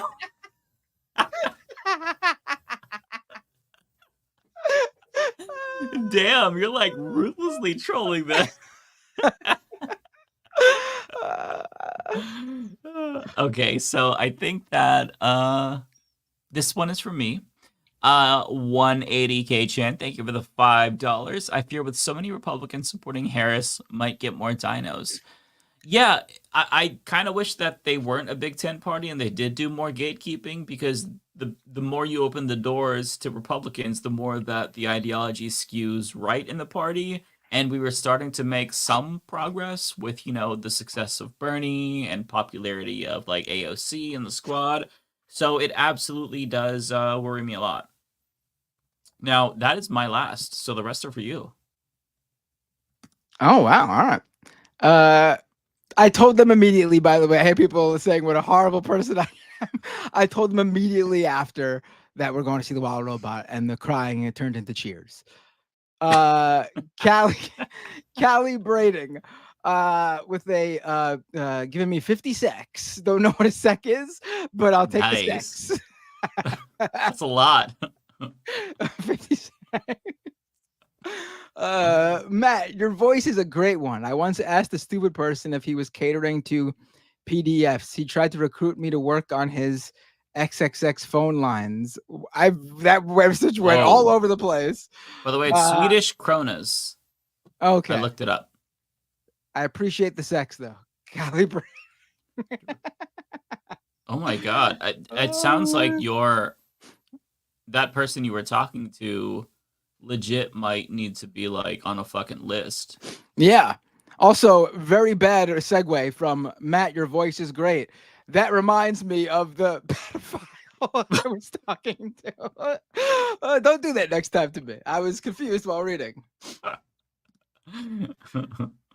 But thank you for the super chat, though, Callie. Looney Tunes 9000 with a super chat. Update from the letter hack, in part from his Twitter. Day 7, no power. Started drinking at 2 p.m. today Eastern. Fear Notre. I shall return tomorrow. Wait, where is he? I didn't know. I don't know what his state he's in, but I saw that he has not had power for 7 days. Oh, he's in South Carolina. Oh. Man, I'm so sorry. Everybody, as soon as he's back on, send him so much love. Let me actually read the entirety here. Day 7, no power. Started drinking around 2 p.m. today, Eastern Standard. Please refer to me now as Noodlebeard the Ramen Pirate. Beware my flag, a Jolly Roger with LH carved into the skull. Never fear, I shall resume my normal demeanor tomorrow when I rise. For now, let's ride. Oh boy. I don't even... God, that is so frustrating. Poor Letterack. Hang in there, buddy. You can't see this right now, probably, but that sucks.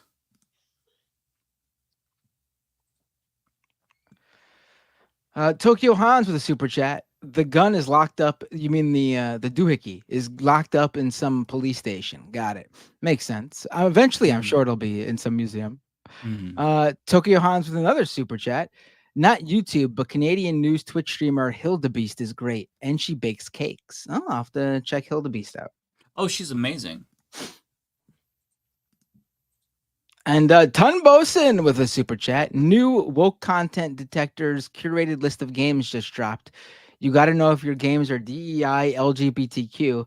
Protect your games from the woke mob, LOL. Is that true? Do people have like a list of like woke games or something? Yeah, I'm not sure if this is what Tom Boson is referring to, but there is like a Steam list of games that are either they had people from Sweet Baby Inc. Work on it, or they're woke, or they try to push some woke shit. It's very, very stupid. I feel like I don't know how much of gamers it is. It's got to be a sizable portion, which is embarrassing as a gamer myself. But yeah, it's very dumb. There's a lot of problems in the gaming industry.